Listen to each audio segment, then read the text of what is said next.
Welcome back, everyone. It's time for the Christmas Chaos podcast. I'm gonna hop into the call in just a moment, but I just wanted to say thank you guys all for sticking around through this transition. Very awesome of you. I really appreciate the support. Must give you guys additional thanks, of course. And don't say that, Fush. You're gonna kill me. I'm very sick right now. I apologize in advance. But without further ado, let's what is going on here? Let's fix that, shall we?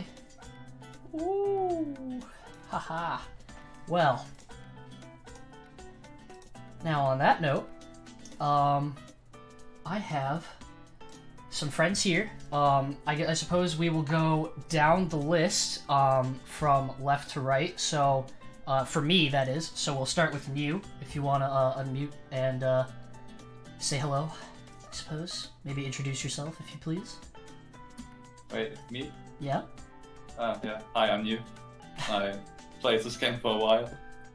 Sure. I played since release. The Steam release. I main random. Yeah, Steam release. I main random, that's about it. Random main. Nyx? You give me next. Hello, I'm Nick. You just saw me in that tournament. Yeah, I think a lot of you know who I am. I just play what I want to play. That's in fair. This game. Alright. Ilfy? Hello! How you guys doing? I've been playing Suguri for a long time, since Comic Kid 80, and it's been a long journey, and I'm so proud of how far the game has come. And I love to see how much the community has grown since the old days before Steam. So yeah, I'm a history book. If you want to ask me any questions, I've been here for a long time. Let me know what's up. Absolutely. Good to hear it. Neon, you next. Hey, thanks for having me. I'm still finding it funny when New said not me, as if there's another New in the call. Nah, I'm sorry, it's great. You sure you know me, Neon? Yeah, whatever. I've been around kind of a while as well. Not as long as Ilfy, but You're a JP guy. I really like sticking around this community and mirror main. What more can you say? Hell yeah. Alright, and last but not least, Kirby.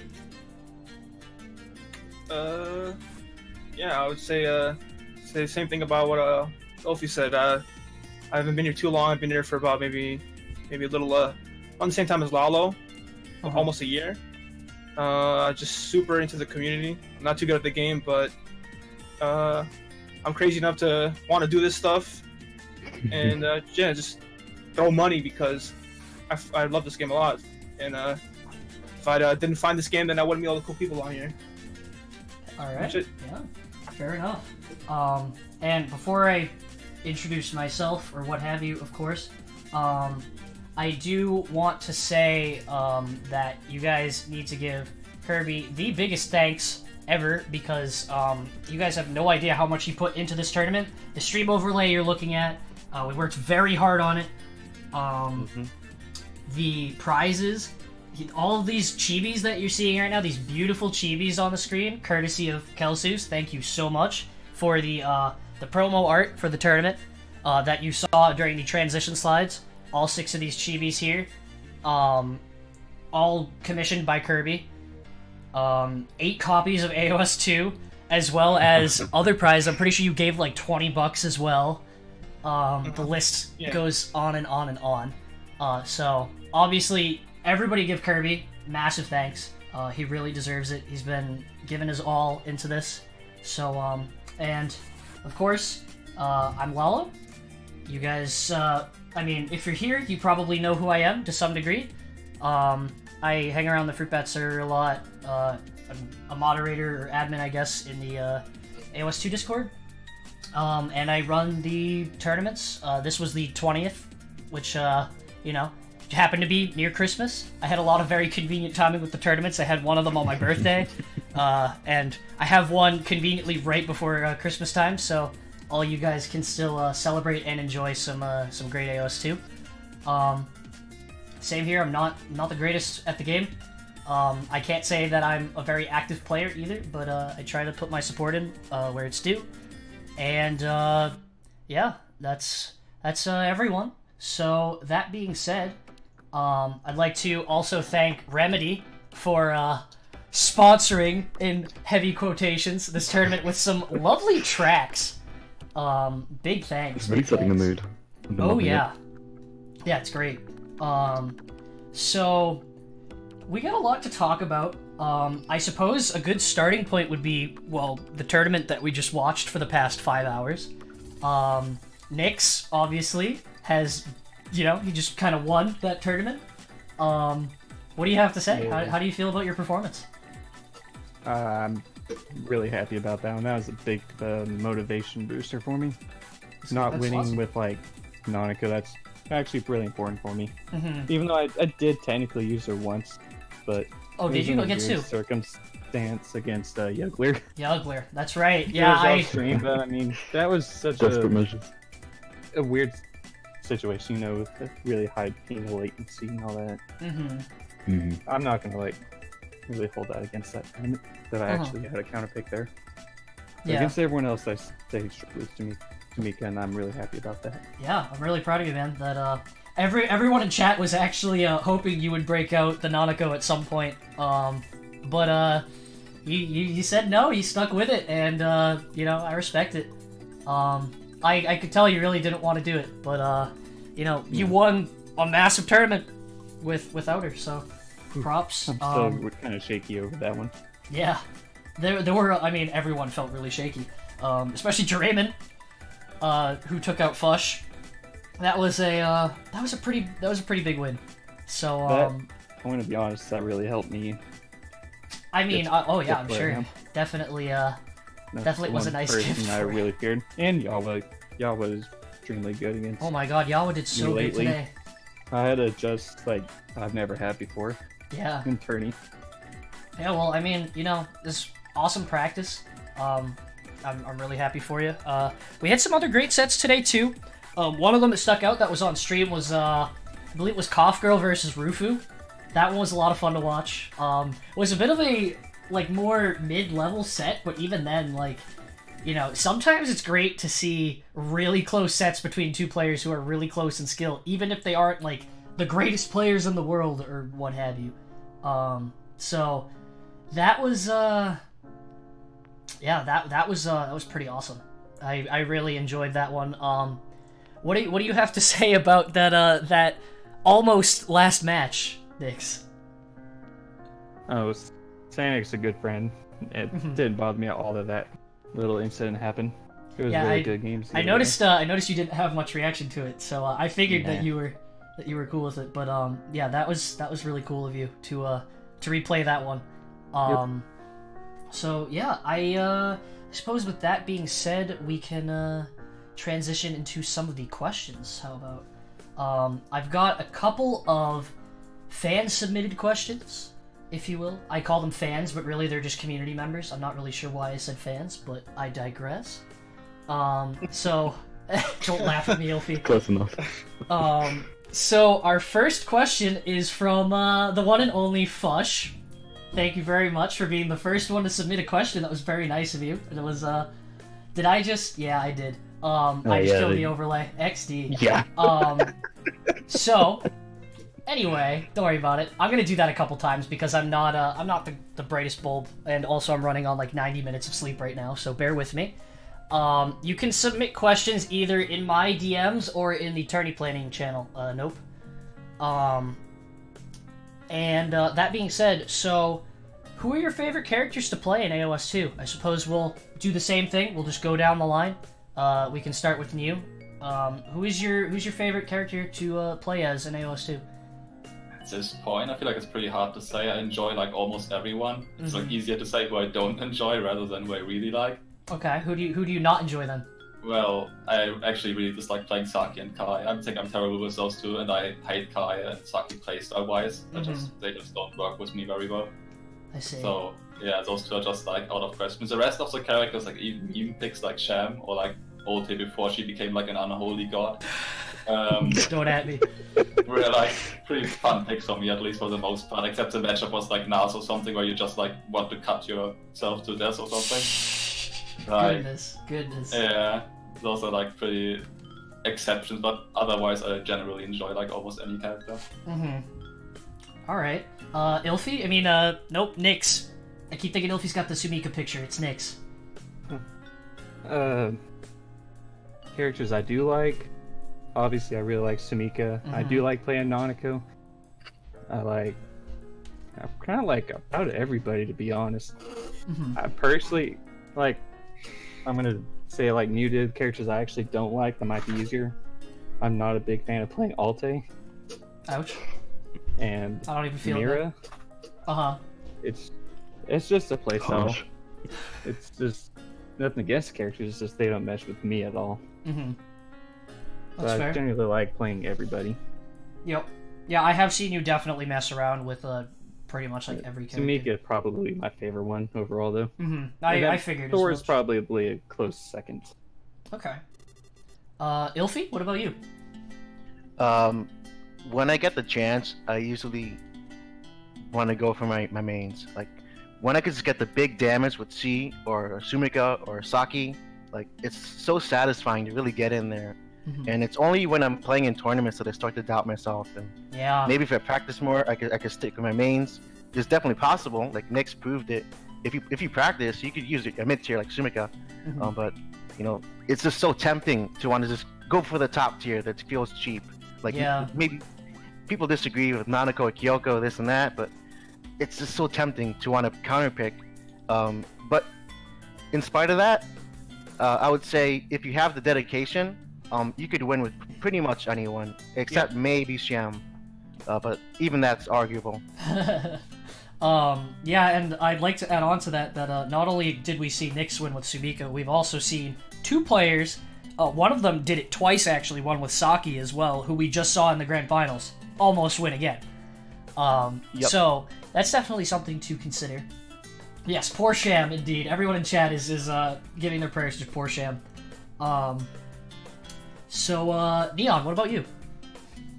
Well, I mean, I'd pretty much be disgracing my position as Supreme 4 member if I didn't say Mira.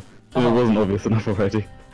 But reasoning why, Mira is just like, despite being a low tier character, absolutely like flashy and really intensive on the combo game. With invincibility frames on the melee, totally broken by the way, nerf Mira. And Beyblades have so much opportunity for messing around with. It doesn't have to be just your meme combo either. Yeah. Because you can throw them and do some crazy shit with those. And I've loved this character from the very beginning. Even when I started off in JP and I had no idea how to play Mira. And when you don't know what you're doing when you're playing Mira, you just do really stupid shit like throw Beyblades the entire game. Spam tornadoes on the wrong side of the map. Spam tornadoes. This character has like a crazy depth to it, I'd say.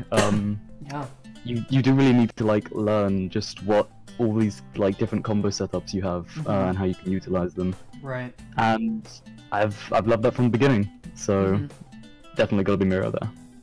Right. And Kirby, what about you? I think I'm gonna have to piggyback off what Neon said and probably say I'd be a disgrace to all Starbreaker mains. If obviously I do main Starbreaker. Starbreaker's definitely my favorite. Definitely has to do with style. I'm a person who doesn't really care about meta, so like you know I don't care how good my character is. I'll play them to the end no matter what. Because I like to have fun, still win. You know I don't want to pick the worst character, but I mean if I end up picking a worst character, and they end up still looking cool, you can still win. Then I'll play that character. Right. I did feel like her style. I don't think she's as flashy as other characters, but I'd like the big damage, the big damage. And she has a little bit of that, so yeah, pretty much everything Neon said. Do you think Tamage ends with gay for a reason? Powerful. You're gay. No very comment. very powerful. We got him. Very, ladies and gentlemen, we've got him. As for me, I've gone through a lot of characters in this game. I believe when I first started off, I played C, Starbreaker, and Iru. 3 characters who I am do not play at all anymore. C is an exception. I couldn't ever imagine you playing Yoru. I know, exactly. They were tough times. You can actually go and find the set of me playing all 3 of those characters in one set. If you go way back in Suguri TV. Sounds like a gold mine. Yeah. Oh, it's a gold mine already. It's the only it was like one of 2 tournaments that I entered. But I would say I have a few favorites. Nath has always been a favorite of mine. I would probably say is my best character. I really just love Nath's movement. Like, the really fast tap dashing and, like, the momentum from it is just so satisfying to me. And movement has always been something that I've valued very, very highly in video games. Which is why I really appreciate games such as, like, Super Smash Bros. Melee, for example. Because just the depth and movement is just endless. And, like, even in non-competitive, like, single-player games, movement is usually one of the first things I go for. So it was kind of a no-brainer for me to try Nath, at least. I ended up really liking her. So, I would have said Alte was my favorite, but, she's had a rough time. She's always been in a very rough position. I'd still say she is. Maybe even more so now, most people would say. To the point where I've gotten very frustrated playing her. I haven't really been enjoying playing her very much. And at that point, I'm going to throw the curveball and actually say that C is my favorite character to play in AOS 2. That all being said. Wow. Yeah, I love me some rock loops, man. Imehuko proud. Yeah, dude. Understandable. Kusei. I see why Ilfi loves it so much, just throwing around massive rocks. Dude, it's so great. Some of her combos are just so satisfying, dude. Like, They really Same are. appeal as Mirror, really. like the like 50% of the time that you're playing where you're just like getting hit by Nath chops and like Hime whatever and like, you know, whatever else in the world there is, like the rest of the time it makes it worth it to me, especially because she actually has really fun matchups against characters I don't usually deem as fun, such as Sora, who has always been like a big kind of problem character for me. So to have a character that at least makes it more enjoyable, if not more doable, is really cool. So, yeah. Thank you, Fush, for that question. That was very great. I suppose I will. Let's see. What could we get next for a question? Let's look. I've got all sorts of questions from a handful of people. I have a little too many questions from Yugler, and I don't think I'm going to answer very many of them, if any of them at all, because they're a little questionable. I don't really have any intentions to talk about how many sticks of dynamite it would take to cause nuclear winter, whatever that means. So we're not going to worry about that. Screwdrivers or pancakes? I don't know. What do you guys think? Pancakes, man. Pancakes? Okay. It's a lot more utilizable than the other. Mm-hmm. I think I'll take the screwdriver and hit myself with it until I die with all these questions. Whoa. Okay. That's that's not a bit of a curveball. I'm kidding. Why not? Stick with the pancakes, dude. Nix, what about you? Pancakes, I guess. Pancakes. Okay. And you? I don't really know, and I don't really care, to be honest. That's fair. See, this is the type of content that I invited you here for. That's a new answer. Okay, so They're both shit. there's your Yugler content.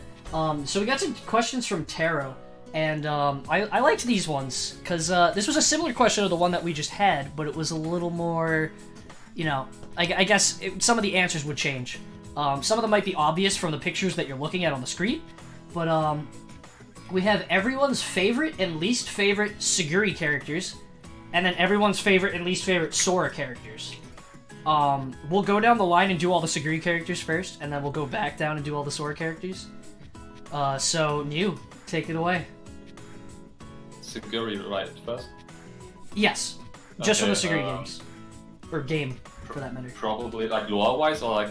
Lore-wise, yes. Lore-wise. Like, as a character, who do you like the most? Who are you the most interested in? In Suguri, probably Kyoko, considering she has the most backstory for going for her. Yeah, that's And a least- very, very least good favorite. answer. Least favorite, I'd probably say Iru, because I hate Iru, even as a character. What about Kai? She's hate you, but she's not Iru. Your hatred just extends. Who would you rather see in bare feet, New? Kai or Iru? Neither. Okay. Oh, man. Point taken. Oh, excuse. Nix, what about you? I don't know anything about lore for the characters. I think Sumika has some lore, and she is in that game in a way, so I do like Sumika. Sorta, yeah. That's fair. Ilfi, what about you? From Suguri, even from the lore and from like the gameplay, I like Saki a lot. She's just really charming. In terms of people I don't like, no name. Everything about that guy is super despicable. Bad memories. If you've played AOS X, you know the drama. It's just so. Yeah. It's like fighting E and Alt and Nanako at this. I just hate it. From Sora, I do like. I'm blanking. Obviously, C. I like playing her. But from the lore, I like Nath a lot. And especially her story continuation on Nath's story in 2. It was very sentimental. Really appreciated it. Respectable answer. Neon, what about you?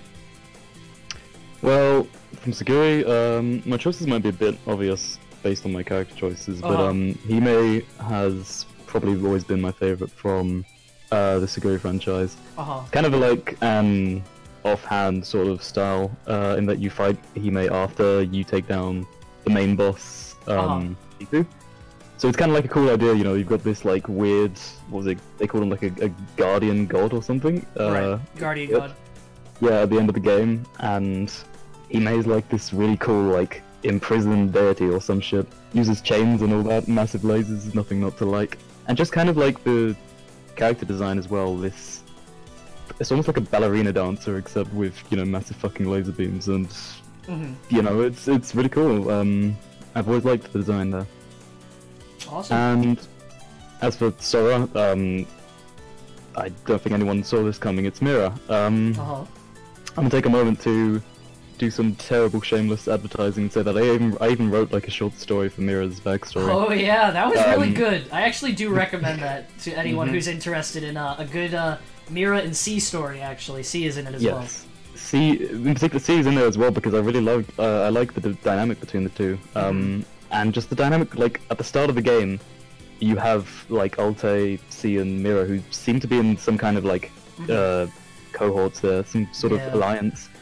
And you don't really get to learn about much of it, like behind the scenes or anything. But there's a really nice like dynamic between C and Mira in particular. Mira like respects C's skill, and kind of like considers her vicious and terrifying, despite, you know, the cutesy figure and whatnot. Yeah. Like a warrior's respect or whatever. And Mira has a really cool like design to the character as well. You know, what the hell, like two spirits, or like two people, mind and soul in one body. Yeah. And just having a fucking ninja design, who's not gonna like that? Come on.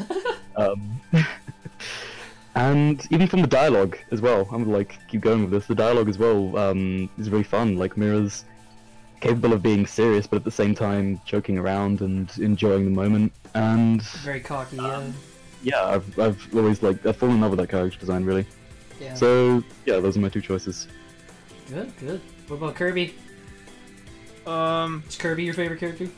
I think honestly I do like Starbreaker the most in terms of maybe not lore. I think the style is what I like, but I think for like an actual backstory, I think Alte actually is the most interesting backstory for me. I think it's just better written because Starbreaker's story is kind of edgy. I mean, like, it's not a bad story, but there's not a lot to go off of. Like, she's just kind of like a tortured soul. So she's just kind of like, she's almost a full stereotype, but she's not. So like, Starbreaker definitely is my personal favorite character to play, but I think Alte has the best story because she's not overpowered. She's kind of the, like, I think she's the weakest character in Sora. Yes. She's like a frontline soldier. Very much so. Or like a scout or something to that effect. And she has like a relationship with someone that you never see in the game, and it's kind of sad because like that's something that probably happens in real life. I mean, that's just relatable. There's soldiers that don't. Yeah, it's relatable. It's not hard to get around that idea. You could say that, you could explain Alte's story, and someone would probably relate to it right away. I think her story's better, but I still like Starbreaker more. But I would say Alte has the best story.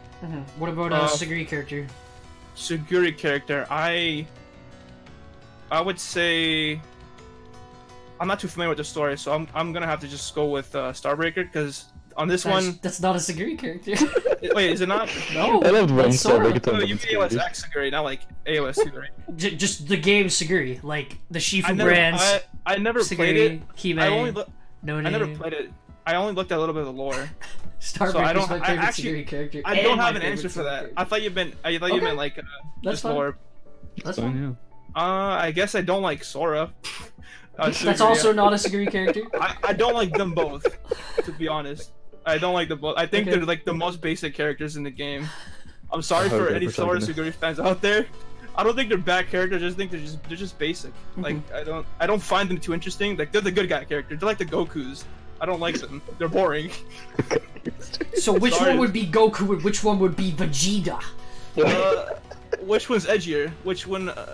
I mean, Vegeta's Sora's game as a whole was edgier, so Sora's I mean, way edgier. So Sora's Vegeta, and I guess the Suguri Absolutely. could be Goku. Kelsey's with the thumbs up. I I love think- Black. They're almost the same character, are they not? Like they're Suguri's getting mad at you for calling Goku boring. so Goku's so boring. He's a good guy because he hit his head on. Oh, the Come chat is Oh. livid, dude. The chat is going off. Vocal. Sora's Vegeta. I'm biased. You guys can hate me for it, because come on, my character literally is the enemy of Sora. So let's We gotta buy you you gotta Suguri. give me props there. Okay, I have to hate you. moving on. I would probably say my favorite Suguri character. That's kind of a tough one to decide on, just based on like design and like character, I suppose. I'm actually gonna headbutt Kirby square in the nose until it bleeds and say Suguri's my favorite. I just really like her very simplistic design. She's you know, she's not like too standouty, I guess is like the best way I can put it, of like a protagonist, and I really like that. That she kind of stays consistent with like the rest of the cast. That there's not really a whole lot to her. I mean, granted, I don't really I wouldn't really say. I definitely prefer the Sora characters far more than the Suguri characters, but I would say Suguri's my favorite. Of course, the Zipper is brownie points. The Ahoge is obviously brownie points. All top tier. But yeah, I would probably say she is my favorite. And then for least favorite character, probably say Kai. You know why. Just AOS 2 ruined it for me, dude. And then as for Sora, I mean honestly, I really love all the characters very much. So it's kind of hard to have to pick a favorite. Even though the favorite's obvious and a least favorite, and even though the least favorite's obvious. I mean, I really love Nath's story. Nath's awesome. You know, really hits you hard when everything happens. Spoilers. I really love the dynamic between Altair and Mira, like Neon mentioned. That's probably my favorite thing, hands down. Sora's a great protagonist. I really love like how hard they hit her and like how much she has to go through just like to get through everyone, because it's constant just like weighing down on her. And Sham, honestly, no one talks about Sham. What the heck, guys? Give Sham some love. She probably gets the most development in the game. Like, Considering she gets that's no the- love in AOS 2, you might as well give her some love outside the game. But she's Sure. definitely up there as well. Altair is obviously my favorite. I mean, Kirby touched on a lot of it. I really love her design. I think she has the most interesting, relatable backstory. I think that she was a very important catalyst in Sora, which is something I don't really hear people mention a lot. Yeah, that was a big thing, Fush. What Fush just mentioned is that Altair is probably the most diligent person, like, period. Like, she literally tried to fight Sora, who was probably like so many leagues above her, and just like didn't give up and literally like took her own life just to try and like that was the measures that she was willing to go to just to win. Which I mean, I'm a very competitive person myself. I very much like doing everything I can to win as well. So I kind of empathize with that. Least favorite character would have to be Starbreaker. Not that I dislike her. But go away. Shut you. But I don't know. It's just not a lot to her. I don't really care for her design that much. The rainbow eyes give me seizures sometimes. Good. I cry myself to sleep because she exists as long as she's Good. still here. And I don't know. It's just not. I don't really care for villains that much. I'm more of like a. I mean, I guess you could say that like all the characters are kind of villains in a way. I kind of viewed more of them as like anti-heroes. Because like they had their own intentions outside of the war. At least Alte did, and Naf did, and Sham as well. So I mean, C and Mira, we didn't really get a whole lot as like their intentions for fighting. We kind of just got like, you know, their appearance, a little funny talk, and then a fight. Mira's intention is really just like fighting for their own side. It's not too big, but it's mostly just about like enjoying kind of the fights, and everyone's fighting for their own cause, for their own side, and that was nice enough for me, really. Yeah. Sorry, my dog is being very distracting. I have a quick question for everybody here. Has everyone here played Suguri and AOSX? Because I have not played those games. I've played Suguri, I have not played AOSX, but I've watched a lot of gameplay of it. Specifically of Ilfie playing, actually. I did a little research. Uh-oh. Uh-oh. I played all of them. Nice, nice. Yeah. I assume Nix and you are both kind of on the newer side, so I assume they haven't played them. I did play AOSX, actually. You did play Suguri, though, I take it? Suguri I didn't play, but I watched it on YouTube. Yeah, I did the same. Yeah, outside of AOS2, I literally only played the first stage of Sora. And then you played OJ as well. Oh yeah. And that's like, you know, it The only most counts. important game in the It only franchise. counts so much, but I don't think I talked about the Sora characters, but you did not. You and you. I was gonna go back to you guys, Nix. If you want to go, you're more than welcome. I was just gonna say, like, I don't know too much about them, but all I know is that they just leave me wanting more lore about them. Yeah, that's definitely the big thing, and Absolutely. I'm so sad that they don't get more development. It's so funny that so many people get so attached to them despite knowing so little. Exactly. Because like, I have never seen a community, not even just the AOS2 community. I mean, the AOS2 community especially, but just like the OJ community in general. Oh my god, there are so many character loyalists. Holy shit. Everyone has a character they stick to, or like two characters or something like that. Everyone. Like, you have the Supreme Four. That's like a huge one right there. Yeah, that's a whole other topic. It's literally a small cult of Mira loyalists. When you're talking about Starbreaker, Like, I ping all the Starbreakers, they come and help me attack you. Yeah, and I puke in my mouth a little bit, and then I have to reply to your heresy. 50 people attacking you at once. I'm running the one-man army of Alte, I guess. You know, it's just it's honestly kind of impressive. I love it. People in there. It definitely makes everyone feel at home, even if you like a more like unpopular character. I don't know. That's just something about it. Just really really sticks out to me. But yeah. So let's see. I got a couple questions here.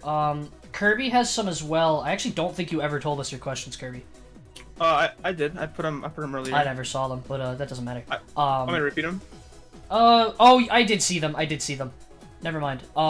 Yeah, if you want to ask, I already, you know, I went through a few user questions. I might go back to them. I might take some questions from chat if you guys are still around. Please stay around. Thanks, XD. But yeah, if you want to ask one of your questions, it can be any of the questions. Doesn't matter if it's directed at someone or if it's at all of us. I think I'll combine my two questions into one because it's not a really complicated. There's so much short questions you can answer. I don't think you have to get too into it. Yeah, so I'm gonna go ahead and just ask it. Sure. I guess. So let me see how I'm gonna word this. So obviously right now the game is not perfectly balanced, but we're also here. Personally, me, I play League of Legends, so I played League of Legends, Overwatch. I played a couple other games that are like that. That get updated every couple of weeks. So the balance is definitely like a thing that multiplayer games have a lot of time recently. But this game has had some shaky balance stuff. But at the end of the day, we're still playing, right? So my question is to everybody here, if the balance is not right, like if some things are bad, some things are good, but you're still here, obviously there's some reason you're playing the game, whether it be community, whether it be you just like the characters, maybe you just like the gameplay, maybe it's unique. Like what makes you stay to play? What makes you come back, even if it's flawed? But at the same time, how would you personally balance the game if you had the choice to like actually fix it, or quotation marks fix it? How would you fix the game?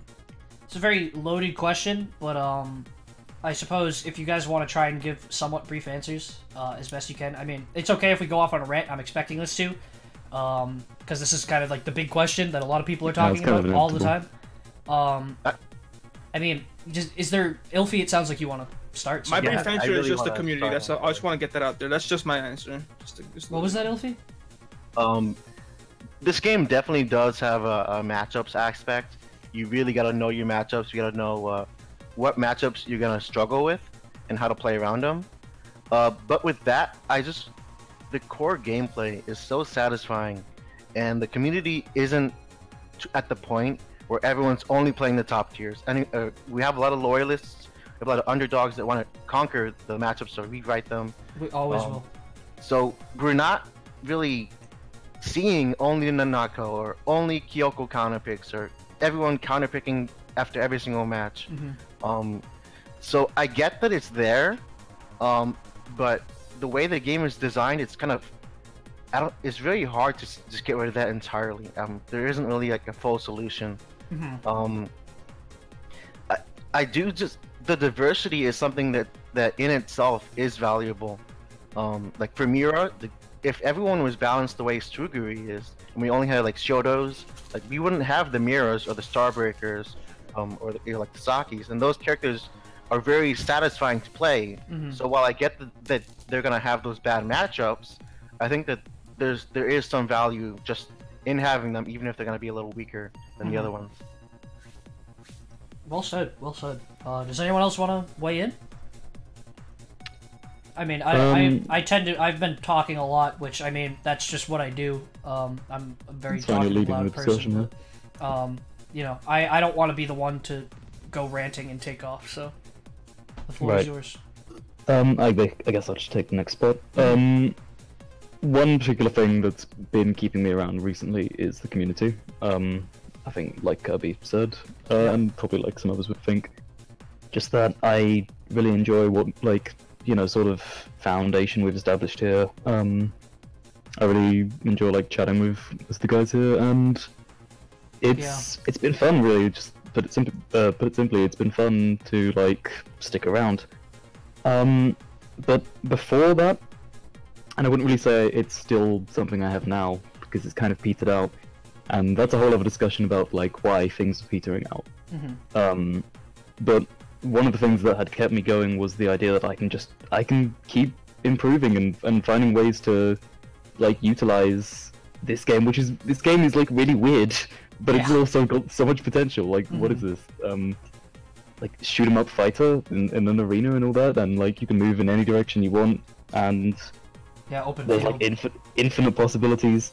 And a big thing about Mira, again, this is probably going to be enough discussion to get into later, but sure. Just the fact that we've always been able to discover new techs. Like if anyone has like looked into the Mira channel and just seen like any Mira mains discussing new things that we've teched out, and we found out so many things over the years. Like the way Mira is played has changed so much since the beginning. People didn't even know about meme combo. People didn't think it was like a legit thing for a while, and it had a point where it got stronger, and it had a point where it got weaker, and now we play in different ways.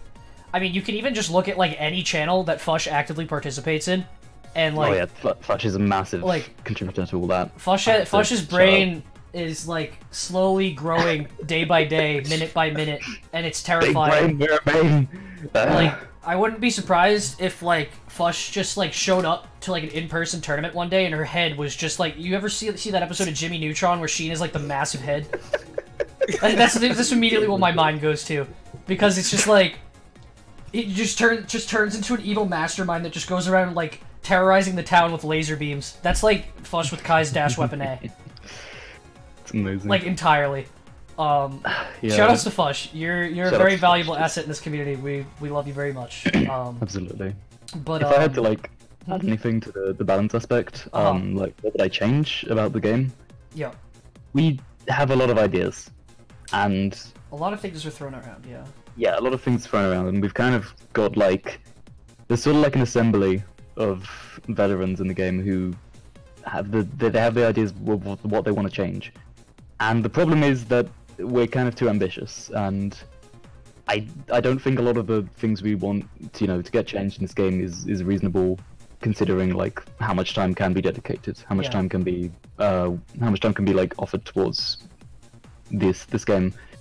Because we can think about like entire character reworks, which another thing to talk about later, like an idea of a mirror rework, which New first suggested. Yep. But if there's anything I could change like about the game right now, it would honestly just we need tuning kind of badly. There's a lot of things we've made a vocal about, and we don't have this game doesn't have to be perfectly balanced. Where I mean, I would actually perfect. Go as far to say I hope it's never perfectly balanced. That would be boring as hell. If you ever look at the games people play, like there are people playing like Sailor Moon S. Well, like if you don't know anything about this game is very old. It's on like the NES or something, or no, the Dreamcast, I think it was. There is a character, like if this doesn't say enough about this game in summary, I don't know what will. There's a character that like they have a move that does more chip damage when you're blocking it than when it actually hits you. What? Yeah. That's an actual thing on a character.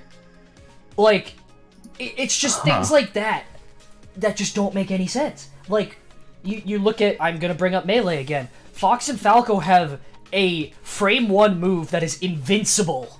That is a combo tool, a kill tool. What? 20XX, dude. Who let this happen? And yet, oh my god, they are so much fun to play. They are the most satisfying characters I have ever touched in my life. They are so much fun to use. Like, just doing something good with those characters feels like the greatest thing in the world. Like, and like Fush said again, they're notable for having a humanly impossible skill cap. You watch like the Tazes and stuff, oh my god. And that game has like 8 to 12 viable characters out of 26.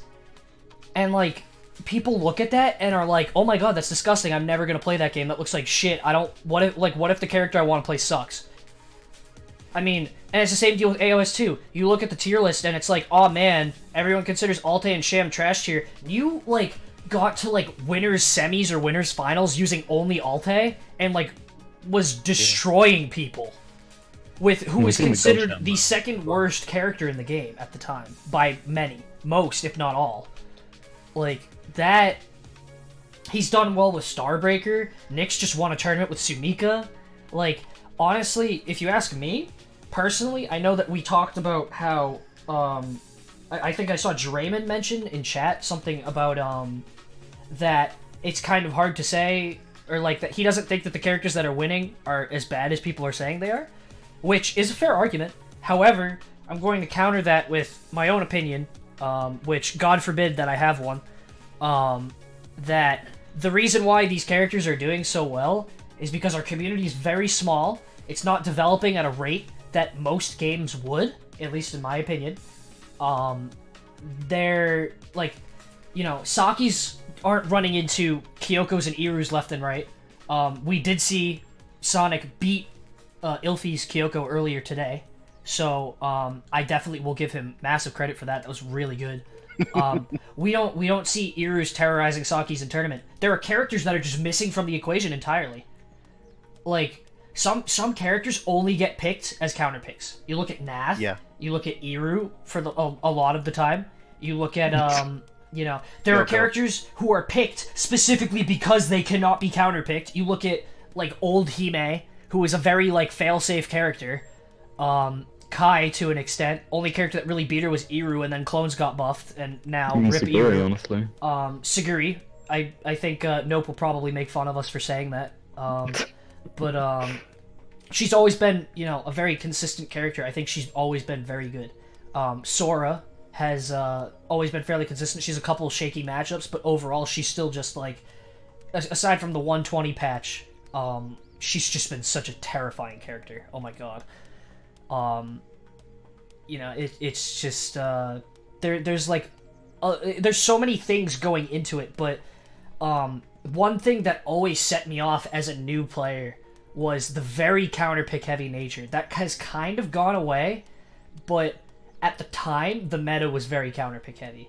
Because you would see Pomu and Ilfi and Truly all just like in this weird triangle of just like, oh yeah, I'm gonna switch characters and beat you, and then you're gonna switch characters and beat me, and I'm gonna do it right back, and you're gonna do it right back. And then Game 5 shows up, and now here we are. Like, whoever won the first game now has the counter pick advantage. You know, Pomu is still a legend, dude. And, you know, I know that he's probably not gonna be around anymore, but, you know, I wish the best for him. I understand that people don't enjoy the direction the game is going, and not everyone's going to. You know, I mean, everyone's allowed to think whatever they want about the game. Really, not everyone's gonna like it. I mean, as long as there's people playing, I mean, I'll be here. At least that's for me personally. To get back more on topic with the question, it's a little bit of everything. I mean, really, the community's great. I've had very few issues with people, which, you know, I'm coming from other communities where I've had a lot of issues with people. Cough, cough, Lethal League. It definitely, when I first came into the Discord, aside from Frosty attacking a new player, which was absolutely hilarious, by the way. Oh no. Shout out to Frosty. I was like, wow, these people are all so nice. Why do I not have a problem with any of these people? I was like trying. Weird. I was basically trying to find a reason to hate someone. At that point, because it was just like, what do I even say? I have nothing to say against anyone, really. Like, I've had beef with people. It happens, you know. People like to, you know, the balance talk is very heavy. It's been a very, very sensitive discussion since minute 1. I mean, Ilfi can probably... I don't know if Ilfi has anything to say about how it was like in JP, where people talking about that type of stuff very actively or not. The game used to be pretty new, but back in the day, people didn't even know about certain characters. Like, people thought Kay was low tier. Yeah, I remember that. Right now, people think she's top tier now. Now they think she's one of the best characters in the game. Nothing really changed about her, but people just learned about her. So that's the kind of thing that we had to deal with back in the... People didn't even know about laser tag, did they? Nope, they didn't. That was discovered in the Steam version. Yeah, that's unbelievable. That something so unbelievably polarizing just went under the radar for years. What is it like? 7-8 years. When did I think AOS? Did AOS X come out in 2011? AOS X is older, but AOS 2 came out in August 14th, 2011. 2011. Okay, so I have them. Back then, Sumika wasn't even in the game. Like, they added her in after. Gee, that's so weird. But the boss version of her was still there, right? Nope, there was no story until late October. What? Yeah, the game has grown a ton since back in the day. Like, I really can't. The work that Fruitbat has done, like, I'm really proud of. We take for granted they saved this game. The absolute basics. Spectator mode? Are you kidding me? They didn't have a spectator. There was no game count. There was no spectator mode. Unrealistic dream back then. The netcode was just. The netcode it was intolerable. You couldn't play with people out of country. Packet was dropped. Yeah, like I've heard tales from Squash, because I know Squash was there for a JP version. I know he joined around like a year ago this time, and he's told me some tales about it. But yes, we would like to see training mode improvements. That'd be lovely. At Fruitbat XD, don't at me, but we would love to see stuff like that. Quality of life things are great. People are gonna yell about balance left and right, but end of the day, the quality of life things help so much. I mean, like, that's what's gonna help you learn. Changing a character to be better isn't gonna help you learn. Like, end of the day, it's all about the grind, dude. So, Nix, you guys have been quiet for a while. Do you have anything to weigh in on? Remember we was talking about counter picks earlier? This tourney, I have never ran into so many Kyokos, Altes, and Naps, and even 2 Nanikos. Really? Ran into that. Till this Yeah. turn, never been counterpicked so hard in my life. Oh my my god, that is something But, I was not mean, aware of. I stuck through with it, and I felt really proud for winning it. So I know it's absolutely possible. It's definitely not gone. There were so many new people, and a couple of them did really well. We had Clap and Dollar, both did really well. Ilfy, what did you think about Dollar? Yeah, they could show. They have the proof that if you're willing to learn, like I could already see that they had the potential. Like they were getting good damage on me as their car. 50 games. So if they're willing to grind it out more, learn the game, I think they could definitely beat me if they're willing to put in the time. With that, I was shook, man. Honestly, I was shook. Like seeing a person with that few games, because I have I've experienced it myself, and I've taught many people how to play this game. I don't really talk about that much, but I have taught probably like at least 5 people, at least the basics of how to play AOS 2. And I've seen all of them go through that phase, and none of them were even remotely close. I've had people that were very impressive and were like, whoa, you're showing signs of being really good very early. But, oh my god. Some people it just really clicks with them. Yeah, and I mean, it's not like the first time I've ever seen someone that's like brand new do really well, because that happened very often in Lethal League when I was an active player there. There were people who I would like show the game to, and they would be like taking close games with me, and I was like a top 5 player or something. Absolutely, like it's not the first time I've seen it, but it still shocks me to this day that someone can just like, you know, that someone can just pick up the game and they're just so good at it. I don't know. Nix, did you have anything else you wanted to add? I guess back on the original question, if I kind of remember what it was. Was basically why I'm sticking around this community. Yep. Like I've never really been a part of a community like this, or at least this close to one. Yeah. But it's only because I absolutely love the people here, and the game itself is amazing. Yeah. And yeah, this was talk about balance or anything like that. You said this was your first time ever really interacting with like an online community, right? Yeah, pretty much. I never really talked to strangers at all until this one. And you found the game through Squash, right? Yes, he gifted the game to me one day, I believe, at end of March. Like, I can't exactly tell, but I think when I looked at the files, it said like March 31st is when it was like put on there. Okay. But back then, I literally just grinded like every day in a private lobby and just played so many characters. Like I know you guys talk about that a lot. Yeah, I mean, you never think about it, but your boy Squash birthed a legend, dude. Look at this monster that Squash has created in front of us. What has he done? Absolutely, Neon, your mic's buzzing again, my dude. Yeah, like it's awesome. Honestly, New, what about you? Oh, wait, what was like the original question again? Basically, just like why do you stick around? Essentially, despite I mean, I guess I can connect a question that I had for you, into this as well. Which, to be more specific, was do you prefer commentary over playing nowadays? Because I mean, we don't really see you compete anymore. And like, what would it take for you to come back to competing if it would take anything? Like, would you come back, and if so, what would it take?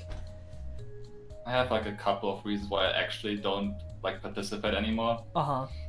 And like one, of course, is the game itself. Like I actually still enjoy the game, but I enjoy like letting it almost more than playing, because every time I jump into a game, I get like a matchup that just gives me massive cancer instantly. And like imagine you start a game, and I play random. That's just like my own fault probably, but like I start the game, I join into the lobby with like a Nix or something, and then we get like a matchup like Ulte Sumika instantly, and I just feel like fucking shit. Happens every time. I'll play with Nix, and I'll get like, he'll be picking Sumika, I'll get like Ulte, Nath, like Kai all in a row, and I'm just and like, it just doesn't. Yeah, and it just doesn't feel good on both sides. I feel like I don't feel good just completely stomping someone by just picking a character. That just doesn't feel right to me, personally. I don't feel like I'm outplaying someone. I don't feel like a cool place or anything. I'm just doesn't feel like you're earning it. That's why I'm not playing Nanako and Tourney that much anymore. Yeah, that's also like I actually really enjoy Nanako, but playing her just feels like being a massive scumlord. Yeah, exactly. I feel the exact same way. I picked her up semi recently. I've been using her a lot, and I think she's actually so much fun. Obviously, I'm not like you know, I'm not doing as ridiculous things as you guys are. Of course, you guys have put so much more time into the game. But, just, like, I can really see it now. I can see what makes her so satisfying and so interesting and fun to play. And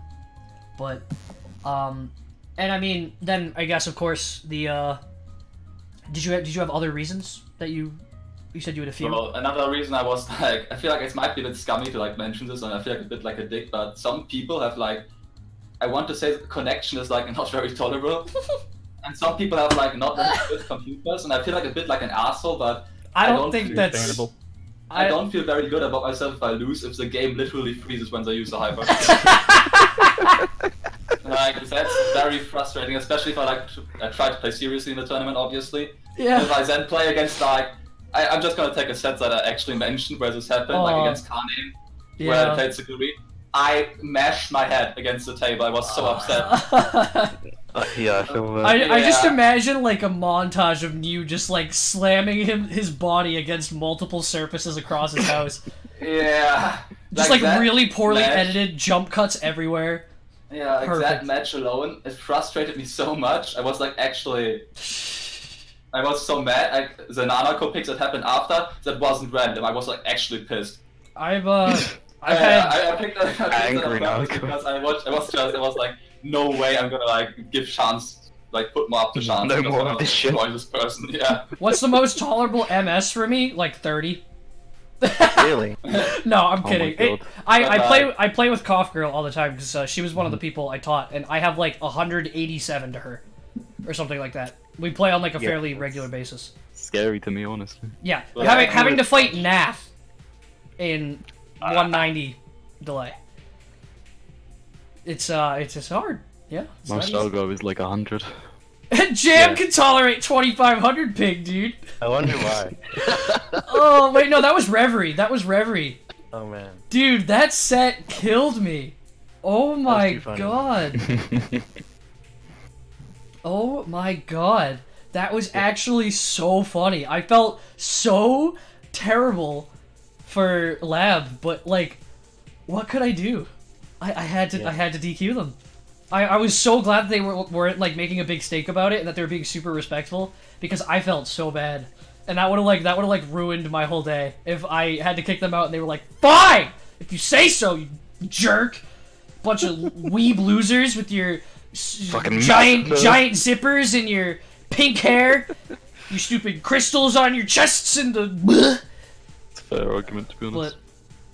Yeah, I mean, we could let them, but the thing is, like, after a certain point, you have to change the way you play. You just have to either you play this more passive, more set play. Like you can't do the reactive kind of aggressive play that Sonic and the other guys do. Like, I know Nix's Sumika is super aggressive, and you can't do that with lag. You need to have a good connection first. This is a fast-paced game, yeah, and lag just absolutely fucks you in that regard. Oh, there's so much like little stuff that really matters. Like, the difference between barely missing something and running into it can be the difference between like 40 and like 80 MS. I think like characters like Sumika are all they unbearable in like high MS, Sham as well, because you just run into shit over and over and you can't really do anything. Which is why Sham is such a notoriously good character in high MS. As you saw earlier, Reverie went straight to Sham. Yeah. I'd argue some other characters such as Nath and basically just anyone who can kind of do stuff without really having to like think about it. Like, Sham has her dwarves, which basically operate on their own. Nath can kind of just sit there and spam bounty beams, and they'll pretty much do the work for you. Alte can kind of just, like, do missiles and stuff, and, like, or lasers until she gets the metered for an SLP. And then from there, she can just kind of let the missiles do their thing. Or claymores now, in this case. Fixed claymores, by the way. Haha. You know, stuff like that, but, yeah, that's rough. Did you have more you wanted to touch on, you? No, that's like probably like the main reason I don't play in tournaments, at least, or like I stopped playing, was really just me getting fed up with like matchups. And I felt like it was like against some players I had just like a counter picking war, and if I didn't participate because I was like stubborn shit, like in Asa, I don't know which one it was, but Ulfi was like a complete scumlot and picked like you against me. Like, I hate you, my friend. Oh my god. That's me, man. People wonder why I hate this character. This is why. This is why. Ilfie has that witch cackle, which is exactly why Tomomo is a perfect fit for him. That's true. I'm sorry, Ilfie. I'm not making fun of you, but I love your laugh. It's so menacing. Everything. Huh? You cut out. Oop. Is Ilfie dead? I'm Get good. back. Sorry about that. Yeah, but I love Tomomo. He's cool. Yeah. No, I don't disagree. I'm sure New likes Tomomo a lot too. Yeah, great character. Don't say it. Don't say it. I knew it. God damn it. So on top of that, New, what would it take for you to play more? Probably like, I don't think we can fix connection things, so like that aside, probably just having matchups not being 9-1 would help a lot. So like, I just pick a character and not have to worry about actually having to switch 100%, because that's like, if I want to do something like Ulti and then people go like Nas against me in spam shop, I kind of feel like she's right. That's not like an already bad character. Yeah. What was I? So that's kind of an interesting point, because we touched earlier on how we wanted the game to be unbalanced, and so that it would still be more unique and fun. And that Ilfie talked a lot about counterplay, knowing your bad matchups, knowing how to work around those bad matchups.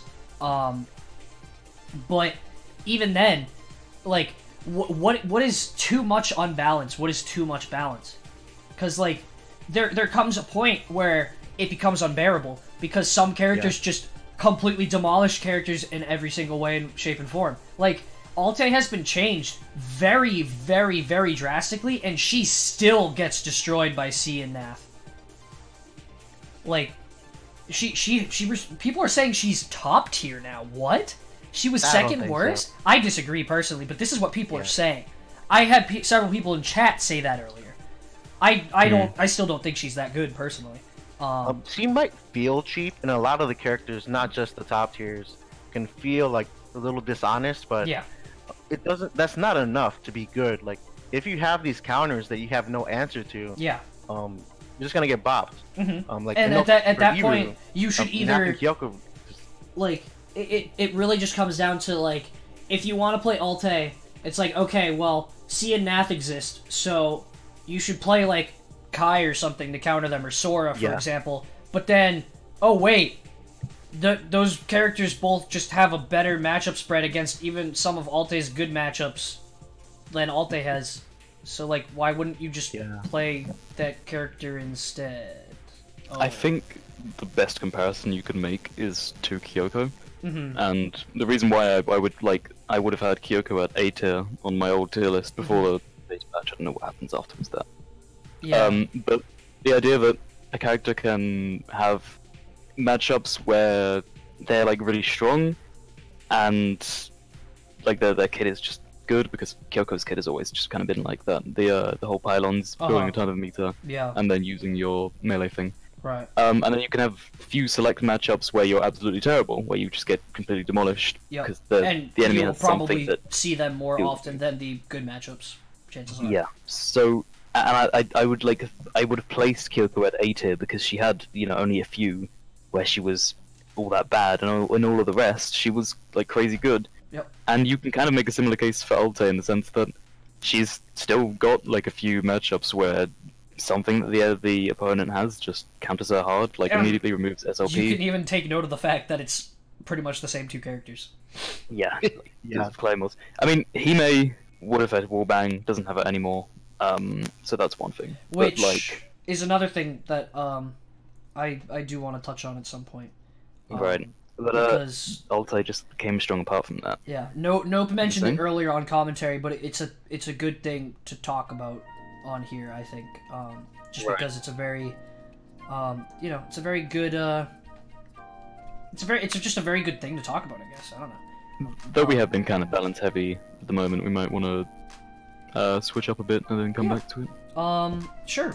So I think that was about, a good place to leave off anyway. Let's see. So, Kirby, I'm gonna ask you a question specifically because you've been. I don't want to leave anyone out too much. Of course, this is a podcast for all 6 of us. It's not a podcast for, the 3 people talking. So, Kirby mutes. God bless. Immediately unmutes his mic. I'm here.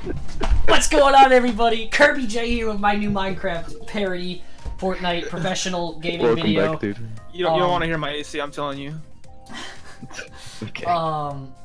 So, I wanted to ask you a question about this tournament and the past tournament, Hypernova. So, as I mentioned earlier, you put quite a lot of moolah, shmonies, into these tournaments to make them very high quality, high production value. Basically, I just wanted to ask, like, what's the motivation? Like, are you just doing it for fun? You know, is there something you're trying to pursue? Are you just trying to, like, better yourself recreationally and gain skills through it? I know you talk a lot about how you do it for the love of the community. And then, as a bit of an addendum, what are your short and long-term goals for the community, if you have any? Oh man, I could probably talk about this for like 2 days straight. Okay, like, well, there's a lot there. Let's take that 2 days straight and shorten it to about like 12 minutes at most. I think I'm gonna try to just like sum it up real quick because I'm gonna touch on like all three things that you pretty much asked there. I think the first thing about the community is yeah, besides obviously liking the game, like I love the game, I like the music. I don't think I've ever settled down on a game like this before. Like I probably put 7 entire months of my life into League of Legends, like in terms of hours, like 7 entire months, and I am super competitive. I love to win. I love to win. I hate to lose, but I try not to be a sore loser, even though it's hard to. But I love to win. Like I'm super competitive, no matter what game I play. It doesn't matter if we're playing Mario Party. Like, I still want to win. That's just me. Whoa. No, that's the sound of someone who does not play 100% orange juice. Yeah, I barely play that game, but there it is, ladies and gentlemen. Here we have it. I tried to. I had this like kind of stupid like dream. I wanted to be like a pro league player, and it's stupidly difficult. I got to like Platinum 2, which is top maybe top 10%. That's like top 100,000, and I'm still not even close. Yeah. So like after like trying for 2.5 years of trying to do that and just failing on that, I just I'm like, I don't hate the game, but I'm just like, I don't want to do this. Like fuck this. So then somebody I was talking to somebody who played League, and he's like, hey, you want to try this OJ game out? So I'm like, okay, what's this? Oh, it's a Weeb Mario Party. Looks cool. I guess I'll get it. Weeb Mario Party. That's what they I think I mentioned this in Discord actually. Then I was like, okay, I'll check it out. And I see Sora in the corner, right? And I'm like, oh, this looks even cooler. Let me check out Sora. And then I see AOS 2 in the corner. I'm like, okay, this looks even cooler. Let me try this game out. And then he sees Fortnite, and he's like, oh man, this is even cooler. And he clicks on that one. Fuck you. And then he sees Hiru's feet, and he clicks on that one, and now he can't stop.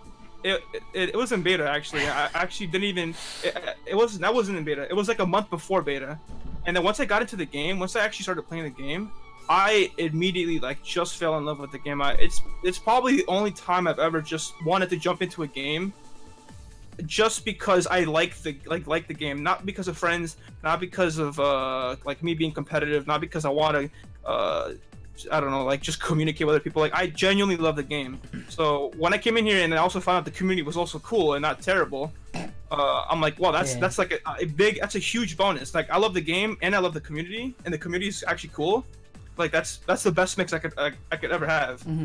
So because I care about this game so much, and because I like the community and I have a lot of friends on here now, I just I kind of feel like this is our own Melee. It's definitely not as big as Melee, far from it, but yeah, it's not perfectly balanced, but we still play the game, even though it's not perfect.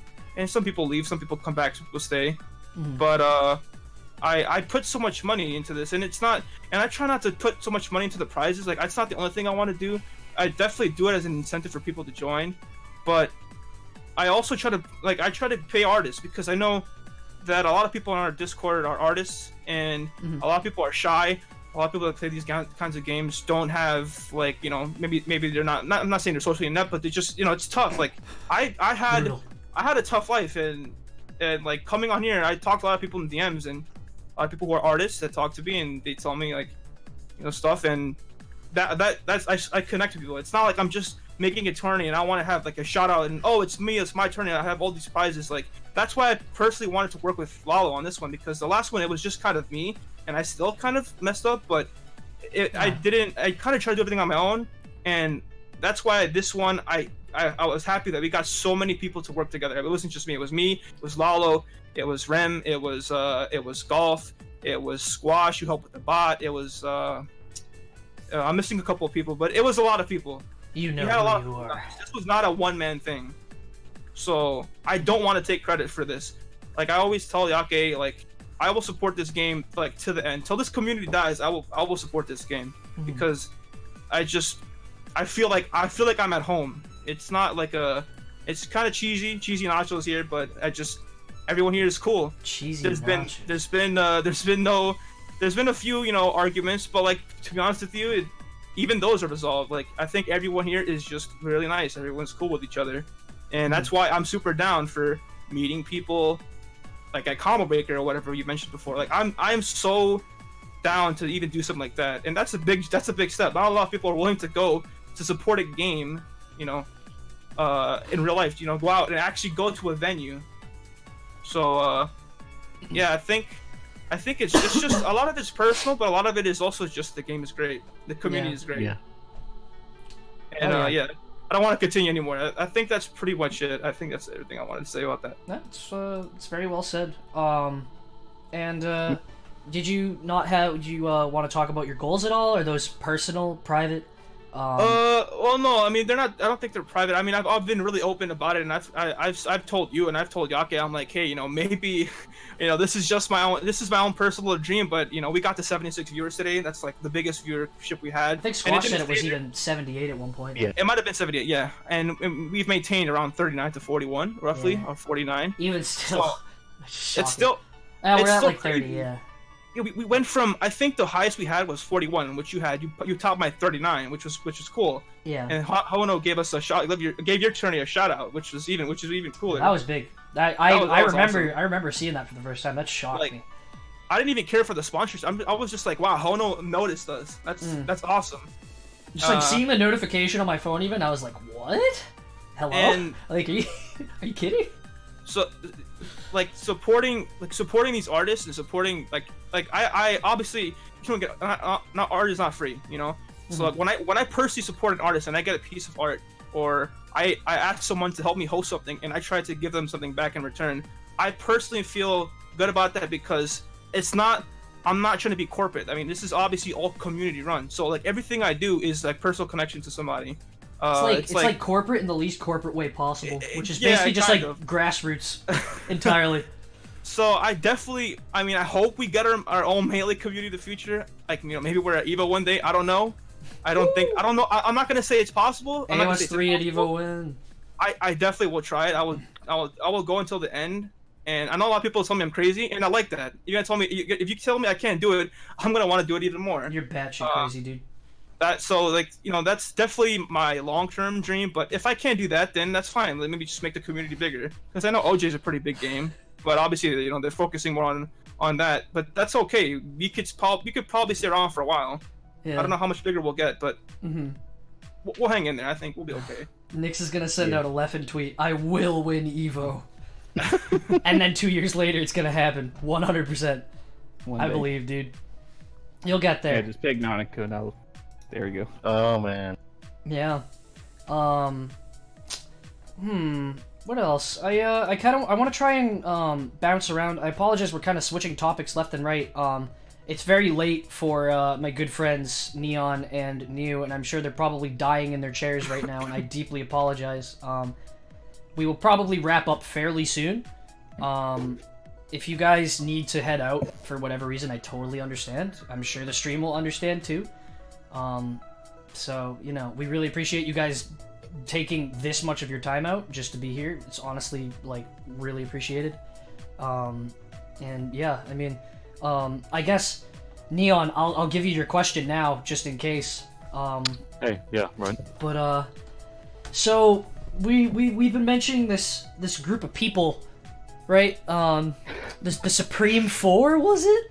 Supreme Four. So, let's talk about the Supreme Four. So, how did the Supreme Four start? What was the origin of the Supreme Four? All right, oh man, it's been a great history. So it's got to begin with the Mirror channel to start off with, if anything. Just the fact that there was a character channel in the first place, they've been really helpful for like kind of assembling a little community here. And the very first like founding members would, I think, yes, Beaver mentioned in chat, we've got Oracillin. Oracillin has been a great help to like all Mirror mains. I honestly like Oracillin is probably the most underrated person in like contribution wise in the AOS2 community, and I feel like no one, I don't know how to explain it, but just like no one shows him appreciation because like he's very on the down low, you know, like he's very involved, but he's also very on like the back lines. Like, he's not a tawny person or anything. He's just he's given us so much like. He's commentated so many times, and I know that people say that he's like more of like the chill commentary, more of the like analytical commentary, but like he's done so much, man. From just little things to looking in the game, answering people's questions, to giving like people a small community to hang out in with his little radio. Same with Remedy, they've both been doing that. I honestly think it's absolutely hilarious in like the adorable sense. It's great. I mean, it's just like another little thing that that pulls everyone together. And so yeah, what was it about the Supreme Four? Right. And with a bit of help from Oracillin, if anything, showing the meme combo was the first thing we learned from the JP sort of realm, you know. Oh man, we had no idea about that. And I think me and Fush were like the sort of first people in there kind of dedicating this idea of being mirror mains. Right. And we gained Classifier along the way. Of course. Like melee mirror god. Oh my god. And it's kind of interesting how like the idea of it formed, because we gained Classifier, and then Remedy also. We kind of realized like, hang on, we've got a fourth person, you know, like Remedy, because Remedy wasn't as big in the community when like first introduced, I think. Right. Yeah, and I remember this part actually. Yeah, someone brought up the Supreme Four from Beyblade. It might have been Oracillin. I think it was probably Oracillin, honestly. It might have been Juggler, honestly. It was either Juggler or Oracillin, 100%, but with how often Oracillin sends random Beyblade memes, I would not be surprised at all if it was Oracillin. It was Oracillin, Fush says. Yeah. Okay. Lunor. And that is Fush Beaver. Oh, right. You had me confused. Goddamn Twitch names. Yeah. But we first learned of that idea, like, there's a Supreme Four, and wait a second, like, because we kind of realized, Remedy's sort of one of us as well. Like, Remedy had a mirror avatar and had just sort of joined the little group. Yeah. And I thought, hey, here's a fun idea. What if I like take the image of the Supreme Four from Beyblade and just like edit our like avatars on top of it? Yeah. Which is how you got that like that beautiful image. It's timeless. Of all of our little like faces on top of the members there. We've got Buff Classifier. Yeah. With like he's a fucking ripped dude. We've got Fush, like super long purple hair. Remedy is the only one with blue actually has like a mirror. Yeah, I think wasn't that a mirror she drew? Yes. There's the picture in chat, by the way. There you go. And yeah, I've made a lot of mirror memes images over the years. Over the months, really. Yeah. Then again, I've been around. It feels like years, man. Let's be real. Yeah. I say years all the time because it feels like it's been years. It really does. Yeah. And it just kind of became the thing, and then people started calling us the Supreme Four. Yeah. Like there's these 4 mirror mains, and Remedy was like kind of learning, but really quickly adapted and got really good as well. Yeah. And we just sort of had this thing. And it's been great because it's really like encouraged the development of the character, between first learning how to do the meme combo and then learning how we can do a meme combo in like all these different ways. Like holy shit, you can do melee cancels, you can slide a meme combo. Learning how caltrops are actually like really crazy useful, and everything since then, it's been a really fun journey. If anything, it's one of the things that really like got me loving AOS 2 is just kind of in a pretty big part of the community, honestly. And don't ask me how I got in that picture, because honestly, I don't know.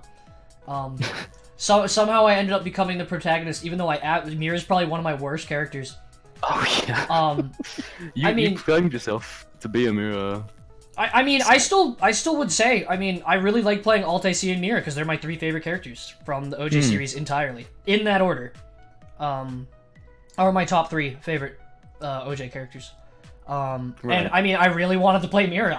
I genuinely was like trying to learn them, and I was like, oh hey guys, I'm learning Mira, and somebody started posting like eye emojis, and they're like, guys, I think we found him, and I was like, got the protagonist. And honestly, at the time, I was super jealous because I thought all you guys were like best friends. And I was like, oh man, I wish I could be part of the that little group that they have going on. And like part of me kind of like forced myself to go along with it because I was like, oh man, that'd be so great. And then I ended up sticking that picture of Altair that Cough Girl drew on the protagonist's face, and it was so funny that I could not doubt it for a second. Even when I was like, okay, I actually suck so bad at Mira that I just can't do this. Like, I just need to learn someone else that, like, is more fitting for me. I was just like, that picture's so funny and priceless that I can't say anything about it. I would feel so bad to say, take my head off that picture. But we actually, you kind of replaced someone because we sort of had Truly. Oh my god, really? Yeah, Truly was originally going to be the Beyblade protagonist. Oh my god. Or the antagonist even, because we're like against the Supreme Four, are like against the protagonist. Yeah. Can I be the antagonist? Pretty much, yeah. Is there an antagonist? Hell to us, so close enough.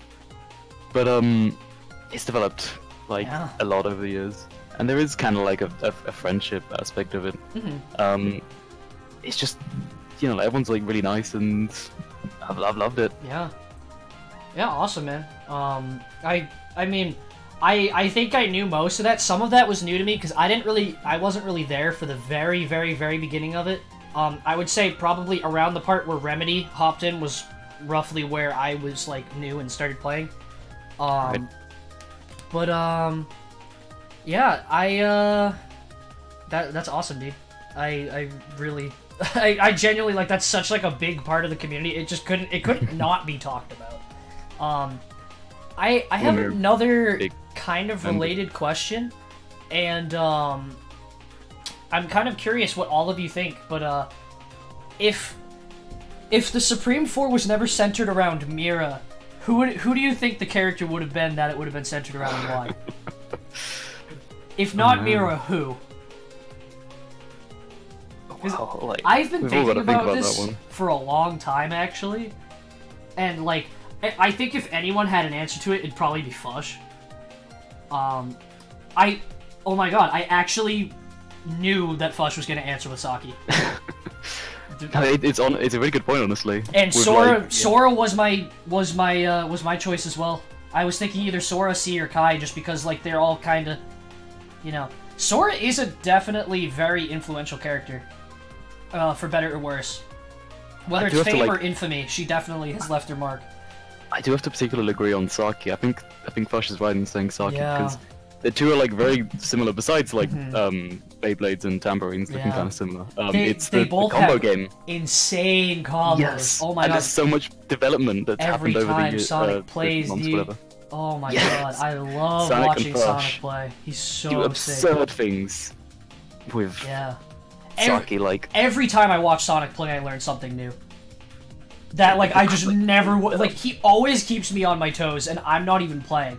It's just like, oh my god, dude, it's so nuts. So and even though they're a bit different, like Saki's way more melee focused, they both have this like, you know, crazy zoning combo potential setup, and like they kind of low tier. Saki's a bit better than Mira, but like though, yeah, Saki would have to be the second kind of like, you know, secret little cult rising. Yeah. Of a character, if anyone.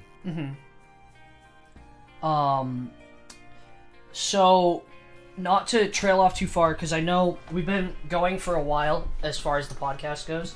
I want to say it's probably been closing in on 2 hours.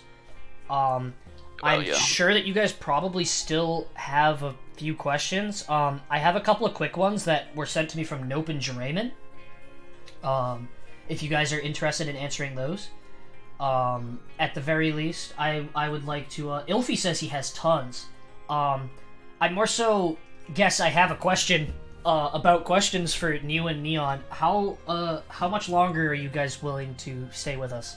Because I don't want to keep you guys any longer than you want to be here.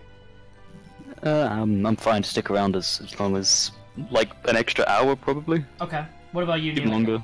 I can manage a bit longer, probably an hour, maybe even 2 as well. 2 is probably a bit. Okay, so you guys are more than willing. I mean, if you guys are all willing to stay here, I'm more than happy to continue going. I mean, everyone who's in chat definitely seems like they're having a good time. So, I guess as long as we still have stuff to talk about, then we will.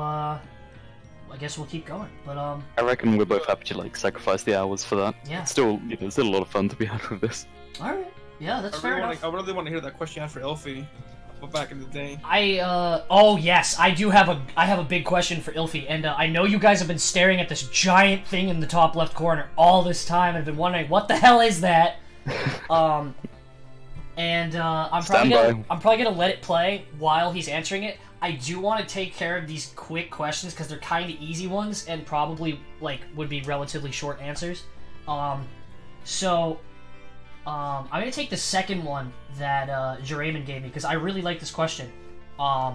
Because it's kind of like I feel like it's very, very different because everyone here, I mean, even just the age range in this voice chat right now is pretty huge. I'm pretty sure that there is like just between 2 people off the top of my head, there might be as much of a 12-year difference in age. Yep. So I won't call out the two people, the very old and the very young person, or persons in this voice chat right now. Ha ha ha, eye emoji. But the question is, how far would you be willing to travel for AOS 2 to go to a tournament, an in-person tournament? Oh man. What would your limit be, basically? How far would you be willing to go to enter, really? I'd like to have Nick start off, I suppose. Since I live literally about in the center of the U.S., it's not too bad going all around. Right.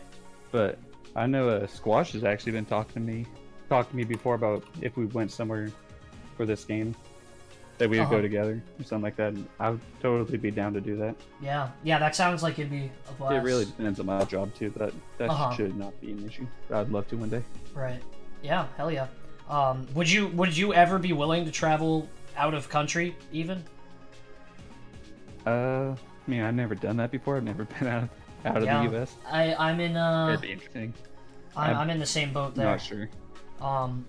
I mean, I'm sure if it was like Canada, I'm sure that probably wouldn't be a major issue. I mean, I know there's obviously the whole process of crossing like the border and whatnot.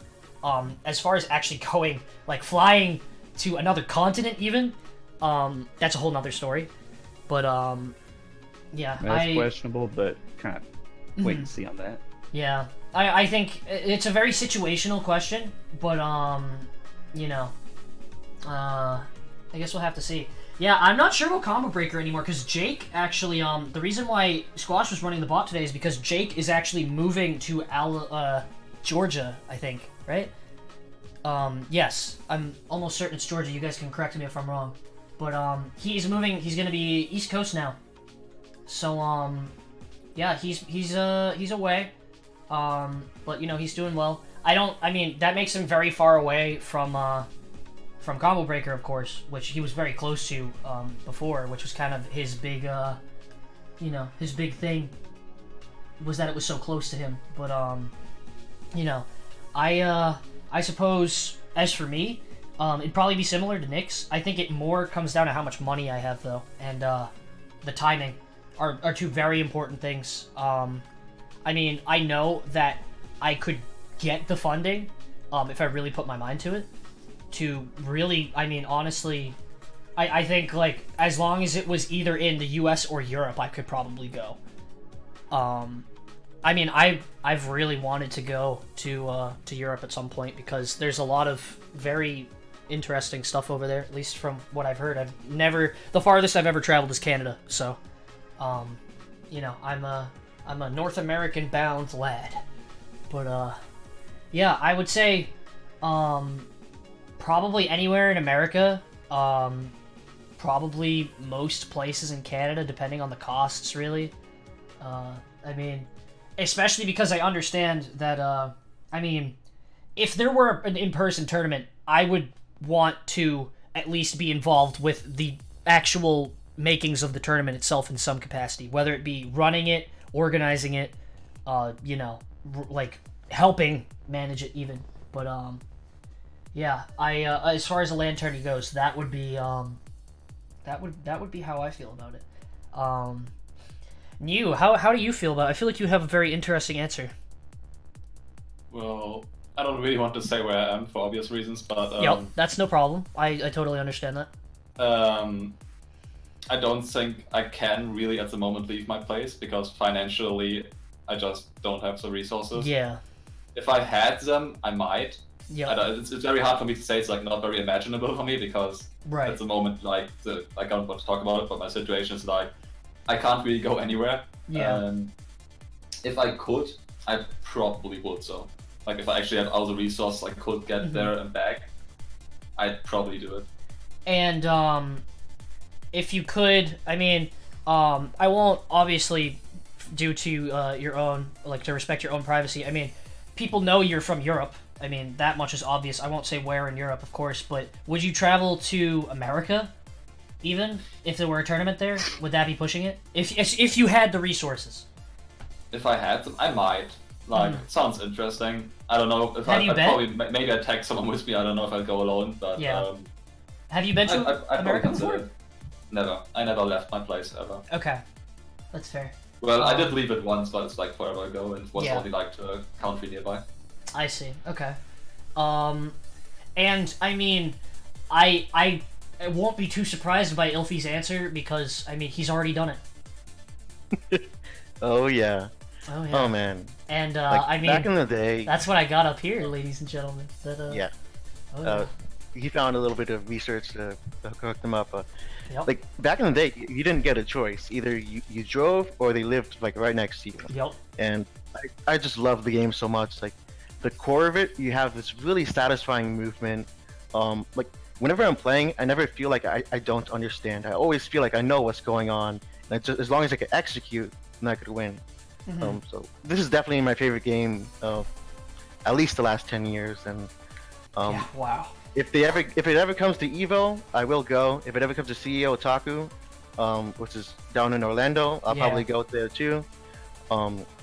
In like back in the day, I had the time to drive up 15 hours, just to get to MWC to play AOSX. Yeah. Just the experience itself and seeing the land. It's unforgettable. Like not just the tournament, but just traveling was really satisfying. Yeah. It's definitely like it's weird to think about because when you go to like actually travel somewhere, I've been to a couple. I went to one tournament for both Lethal League and Melee, I believe. I talked about it earlier today, off stream, but we went to Florida for Orlando for Smash the Record, and when you're initially going, all you really think about is, oh, I'm going for a tournament. I'm gonna meet, I might meet some friends that I know from the community online, but I'm going for the tournament. But then like you actually get there and it's like, oh, there's so much nice stuff here that I could do aside from the tournament. Like I don't have to be at the tournament the whole time. There's so much more to see. Like I think I went in like the winter, which I mean I live in the north, so it's very cold here. So going down south like that in the winter, it was like I was getting used to the difference between probably like 10 degrees Celsius, maybe even less, probably more like 5, or even 0 and below, to like high 20s to low 30s Celsius. Oh yeah. In like a 3-hour flight or something like that. So, I mean, it was just, there was so much more going on than I expected. But yeah, it's pretty crazy. Yeah. Kirby, what about you? If you're still there. I kind of blurted it out at the beginning, kind of disrespectfully, because I'm a hyper boy, but it doesn't matter where it is. I would go. I'm super dedicated. If I don't have the funds, which I do have funds, I would find a job. I would get the money somehow, and I would go. I'm not rich. I've been out of country. I've been out of state, but I mean, it would have to be a viable tourney. It couldn't just be like 3 people. You know, like I don't think that would be enough. It would have to be at least 12 people. I don't think anyone here would be willing to settle for that. Yeah. I think Elfie's number was pretty good. I think 10 or 12. Over 12 people. Yeah. I think 12 is good. I mean, I think 10 is stretching it, but I mean, if it's 10 people that I know, like on the server, you know, and everyone's willing to go, I think at that point it's not just a tourney. I mean, it's also the community. I mean, I think we've already expressed this a decent amount. Yeah. It's a mixture of both. So if I could help fund it, I mean, I definitely would do it as well. I don't know how. I've never done these kinds of things before. Like I'm not a fighting game person, so I know Lalo. You know, Lalo has a lot more experience on that than me, and he knows about I didn't even know Combo Breaker was a thing. So I have no experience in that stuff. So you kind of exposed me to that. So I guess I need to do my research on that kind of stuff. So I guess this is a good time to transition into my question for Ilfie, because I mean, we just kind of talked about it a little bit. So let's see. Yeah, I mean, you've been playing AOS X and AOS 2 for a very, very, very, very long time. Could you possibly give us a bit of like an overview on like your competitive background with the games? I mean, obviously, I'm sure more of it's probably going to be geared towards AOS X, because a lot of that was more of the LAN stuff that was probably more memorable. Yeah. But yeah, I mean, I'm gonna let this video play in the meantime, with the volume off, of course. But yeah, the floor is yours, my man. Okay. Yeah. I will admit I started with 2 first, and then I started going back and doing the research after I found out. But ever since Comic at 80, 7 years ago, I've been really getting into indie scenes and kind of like the anime side of fighting game communities. Like when you enjoy a game, it's really hard to like. I'm compelled to keep exploring what the community has to offer, because it's almost like family at this point. Yeah. Like it was a lot of legwork back in the day. Like you would have to go to internet relay chats and hunt people down, and you would have to hope that they live nearby. It was a chore, because like the reason I went to Tennessee, because that was the only way I could fight people. I could not fight people if I didn't go there. Yeah. So it's just between then and now, it's night and day. I just really love just the freedom of the game, because it's not a genre that really exists outside of like this and 1 or 2 other games. Right. Most other fighters are either 2D side to side, or like Tekken. I mean, those are great games, but those are not games I'm good at. Like this is a game where I feel competent, and when you feel like you understand what you're doing, that's when you reach like the flow state in a fighting game. Like that's when you could really appreciate like just outplaying the player instead of fumbling with your controller and you don't understand what's going on. Yeah. I really loved it. I loved the meeting the different scene, because back then I had no idea what a Dippin' Dot was until I went to Tennessee, and ever since then I could not forget. It was so perfect. Like, it's like that's my life what it was is, never the same. right? It's a Dippin' Dot. It's a Beyblade, you know. Yeah. And when you see the Wombo and the Happy Feet, you get hype, you know. Yeah, dude. I still remember all the people I met. I know Millen's out there somewhere. Sorry to call you out, but yeah. I mean, I believe that's the person in this video, isn't it? Yeah.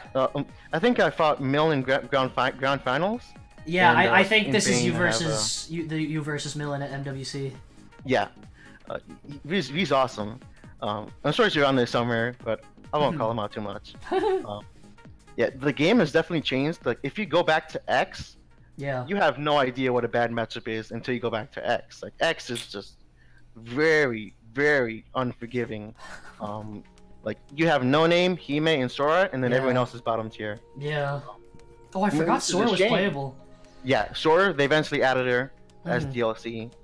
And it's a shame because I do like a lot of the characters, like Suguri P and Suguri SP were really fun to play. It's just a struggle to play them because No Name and Hime was just so much better just on a fundamental level. Yeah. Back in the day.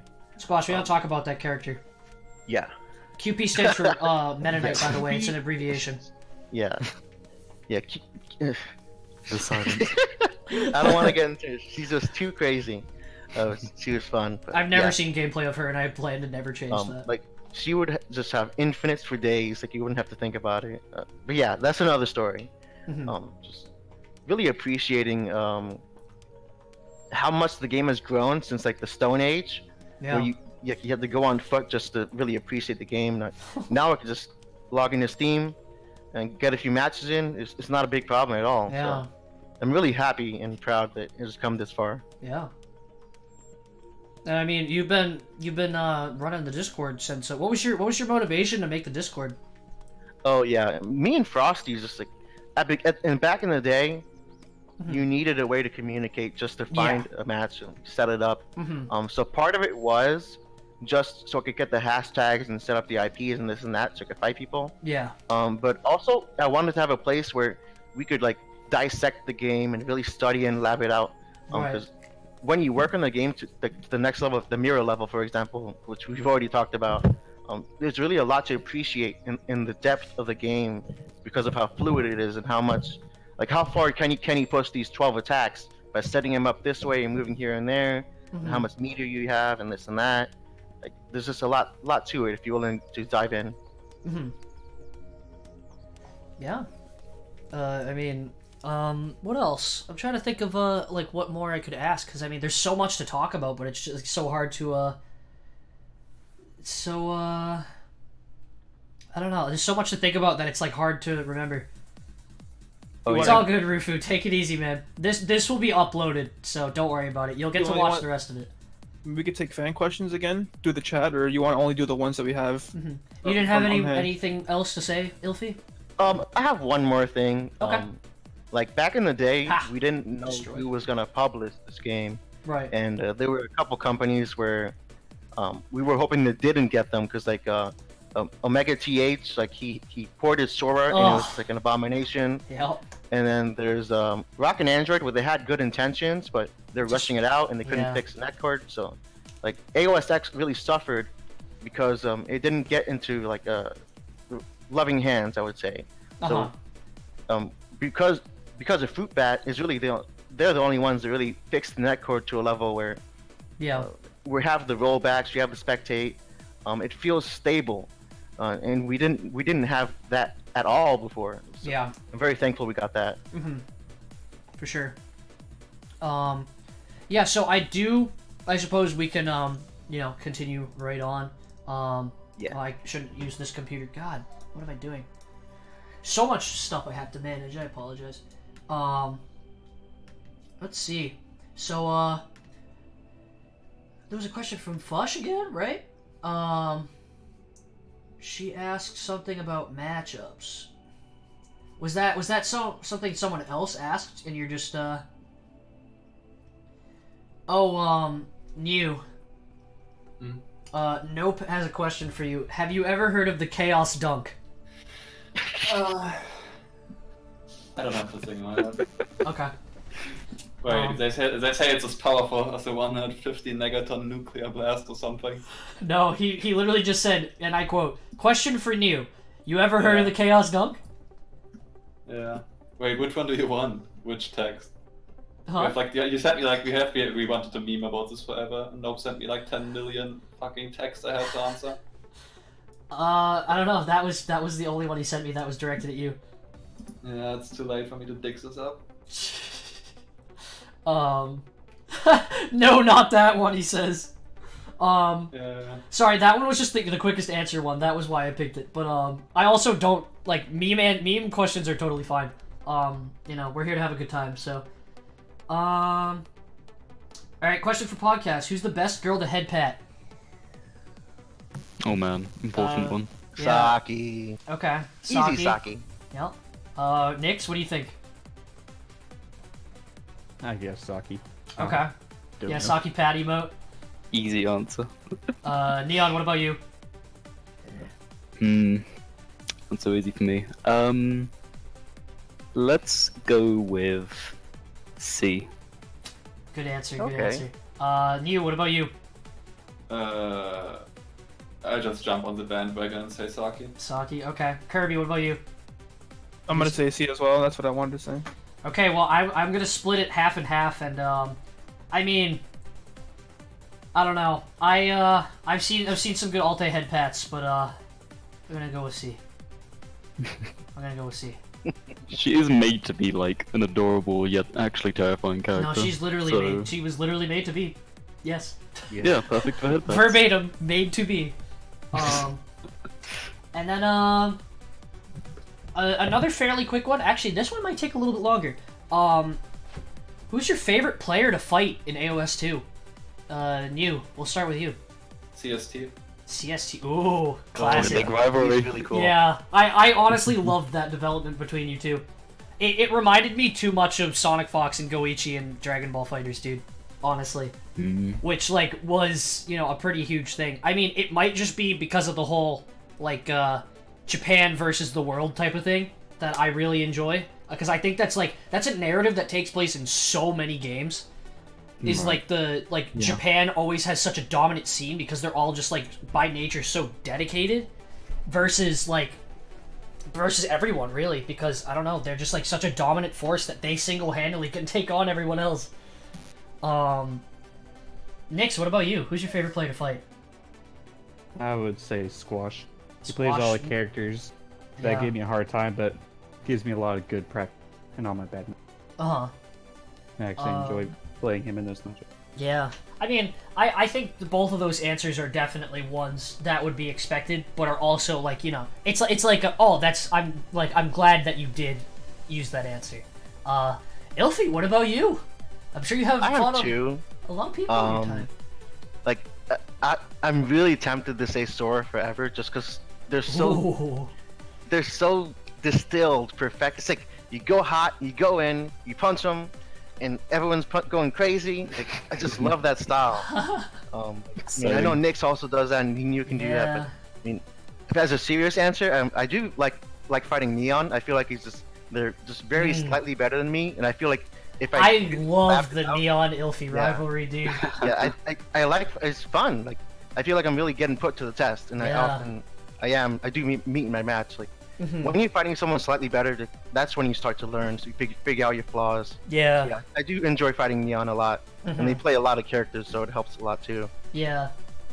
Neon, what about you? That's cool.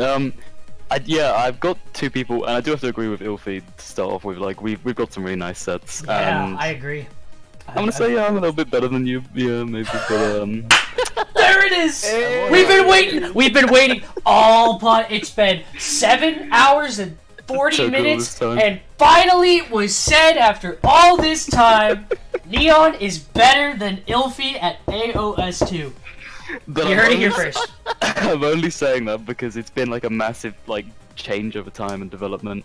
Yeah. Because back when you were like you were the scary, terrifying. You were the big scary dude. Yeah, you and Pomu, and Truly as well. Because I was like a starter back then, and I never really got to fight Truly or Pomu much before they left.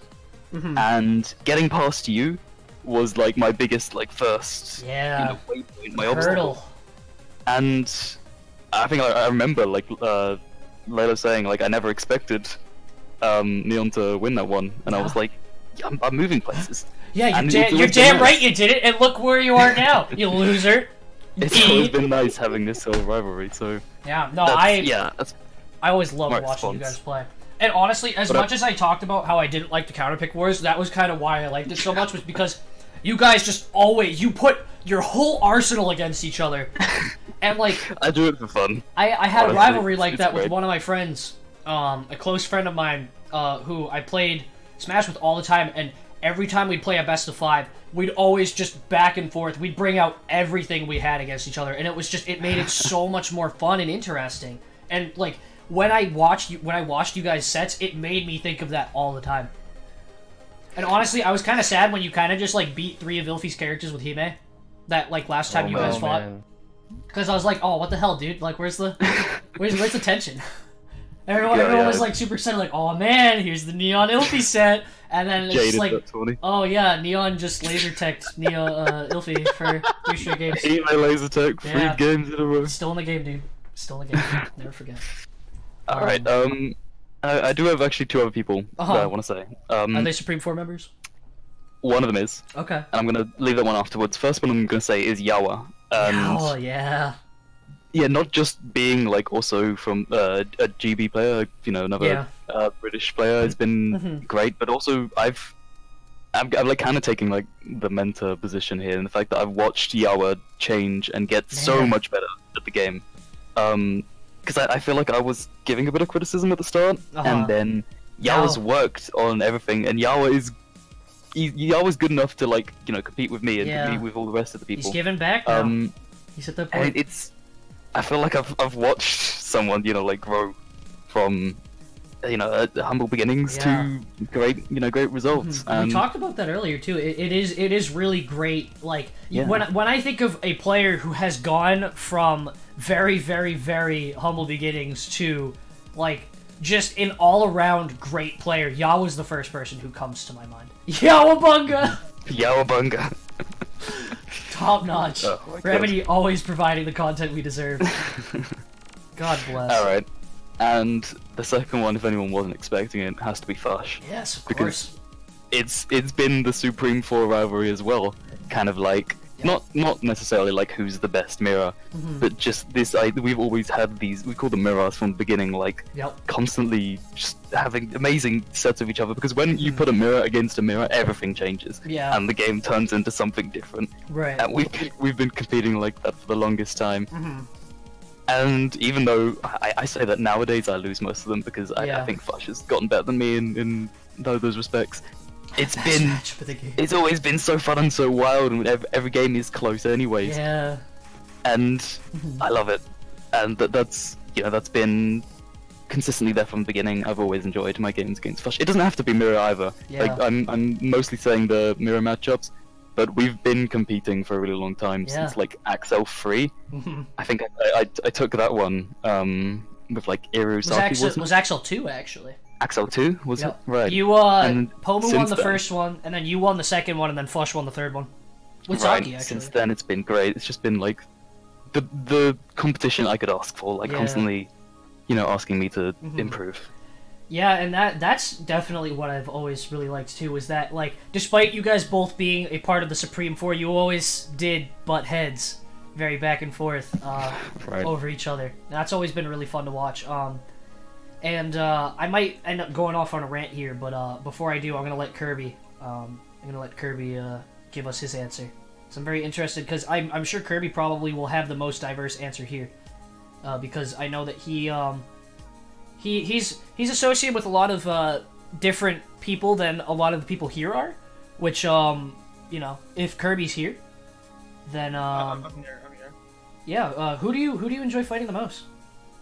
I'm not that good compared to you, like even at my peak, because I haven't been playing recently. I'm not like the best player. I could say maybe at my peak I'm like maybe average, maybe 5 out of 10, 5.5. I definitely that's not really a concern. In tourneys, I definitely get all the new players, because there's some new players even beat me, but I would say I have 2 answers. I'd say I actually enjoy playing Suguri, but I hate playing against Suguri. It's kind of 50-50. Because he's the one who like trained you, isn't he? Actually, that's half true. Love to hate. I already know who your 2 answers are now that I think about it. Suguri definitely taught me like how to be patient, because first of all, Starbreaker Sora pre-patches, this is like the worst matchup, like one of the worst matchups for Starbreaker. I've probably put maybe 250 games into him, Yep. And I probably only have maybe 25 wins on him. I don't have that many wins on him. It took me 100 games to get 1 win on Suguri. Yeah. And I did this like in 2 days, and like he definitely got into my head. He really fucking made me mad. I was about to quit the game, but as soon as I got that 1 win, Suguri's like, "Wow, you fucking got me." Like that taught me how to like be patient, because I honestly was kind of a hothead from League. Like I kind of rage quit often. Bad habit of me. Yep. But that taught me how to be patient. And then I would say the other person who was more influential was probably Huko. Yep, I knew it. Yep. Because I played him when I was new. Yeah. And I did not know how to play the game very well. Right. And I started calling him Coach Huko because he's like my coach. He taught me how to do everything. I put 400 games into Huko. He's like most of my games. He taught me how to shield. He taught me how to dodge. He taught me literally everything that I know. So I have to give him probably most of the credit, because if it wasn't for him, I'd probably be like a really bad player. Yeah. He definitely totally taught me everything. And he's a cool dude. He doesn't get mad. He doesn't talk shit. Yeah. He's so nice. Huko's the definition of a lovable oaf. And he plays C, so like, you know, it's not a Kai matchup. It's not like polarizing. It's fun. It's honestly it's in Starbreaker's favor, I think, isn't it? Or no, I actually think it's slightly C favored, isn't it? Yeah, it's almost 50-50. You could argue it's almost 50-50. Okay. And that's why I like playing. He's a good sport. Yeah. He's definitely a good sport. That's why I like playing against really good players. Yeah. But the thing is I'm not good enough to I could learn from Huko, and then I could maybe eventually once I practice enough, I can maybe play against Nyx and you and maybe get a game for them every once in a while. But until I get to that point, I don't think I'll be able to do that. So I think Huko is definitely he's the MVP, like super cool guy. Nice. I've had a lot of very enjoyable moments. I think more of it's responsible due to my rather I guess you could call it eccentric personality. But I've had some pretty funny moments with, I mean, honestly, a lot of the people in this voice call right now are going to be mentioned. I would probably say for 2 serious honorable mentions, or no, 1. I'm gonna say Ilfie. And that is solely based off of our sets that happened in Axel 8. I'm sure you remember them. I do. I know you were quite mad afterwards, but honestly, that was some of the most fun I've ever had playing the game in my life. That was actually probably the greatest set I've ever played of AOS 2. I know that it was, you know, Laser Tech was in the game, it was NAF mirrors most of the time.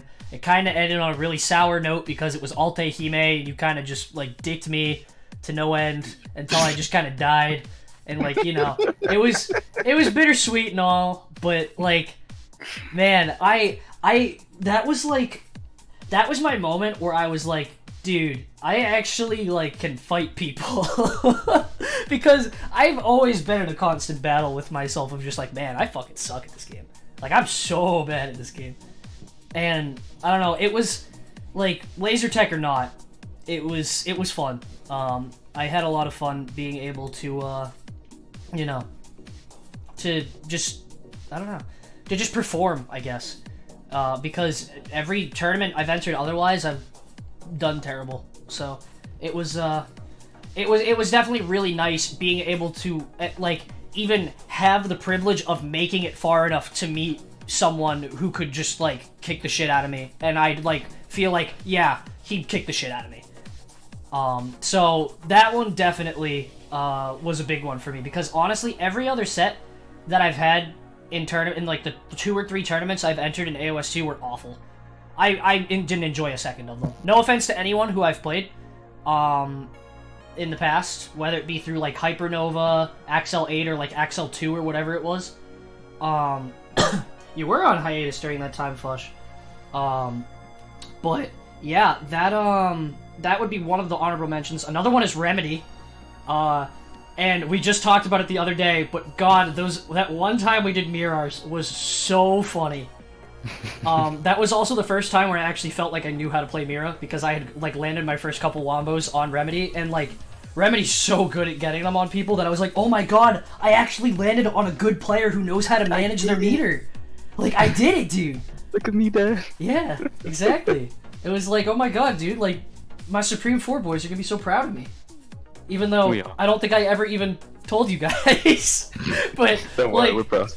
It was, I don't know, it was a very great moment, and they were just such fun games. It was like one of the few times I actually genuinely just had a fun session with someone. Yeah, and Remedy just spent half the time just iframing me. That was great. Let's see. Another honorable mention is New, of course. Okay. I think any time that we've hopped into a voice chat and played has probably been some of the most absolutely hilarious times I have had playing the game, because it just gets to the point where we just keep saying stupid things to each other until we both just like can't breathe anymore. Like I just remember there was a time where we played like 50 straight games, and the entire time I was just shit talking you to no end while you were like, you perfected me at least like 5 times. But I kept calling you out on every stupid little mistake you'd make. Even when you were playing perfectly, I'd just be like, oh, you little bitch. It was so great. Just like, I don't know, most people are just like, oh man, guess I have to fight you again. I'm gonna get my shit kicked in, whatever. But like, I don't know. Something about playing with you was always just so hilarious to me, because like, I was trying, but I also just couldn't take it seriously because I was laughing so hard that, I don't know. Those were a lot of fun. And I have a couple other people that I could mention. And actually, I will mention Fush as well, because Fush is probably the one who, like, taught me how to play. I don't think Fush even really thinks of that, but, Fush to a fairly decent degree, and then you to a, slightly lesser degree, were pretty much the two who, beat me up the most, early on, and, kind of, like, introduced me the hard way to playing this game. So yeah, I've always looked up to both of you very highly, in this game since I started playing. That hasn't changed. I still think you guys are both absolutely amazing, both as people and as players. And I mean, of course I'm gonna get to the point. My favorite player to fight is Nyx. That might come as a surprise to you, Nyx. But, kind of, yeah.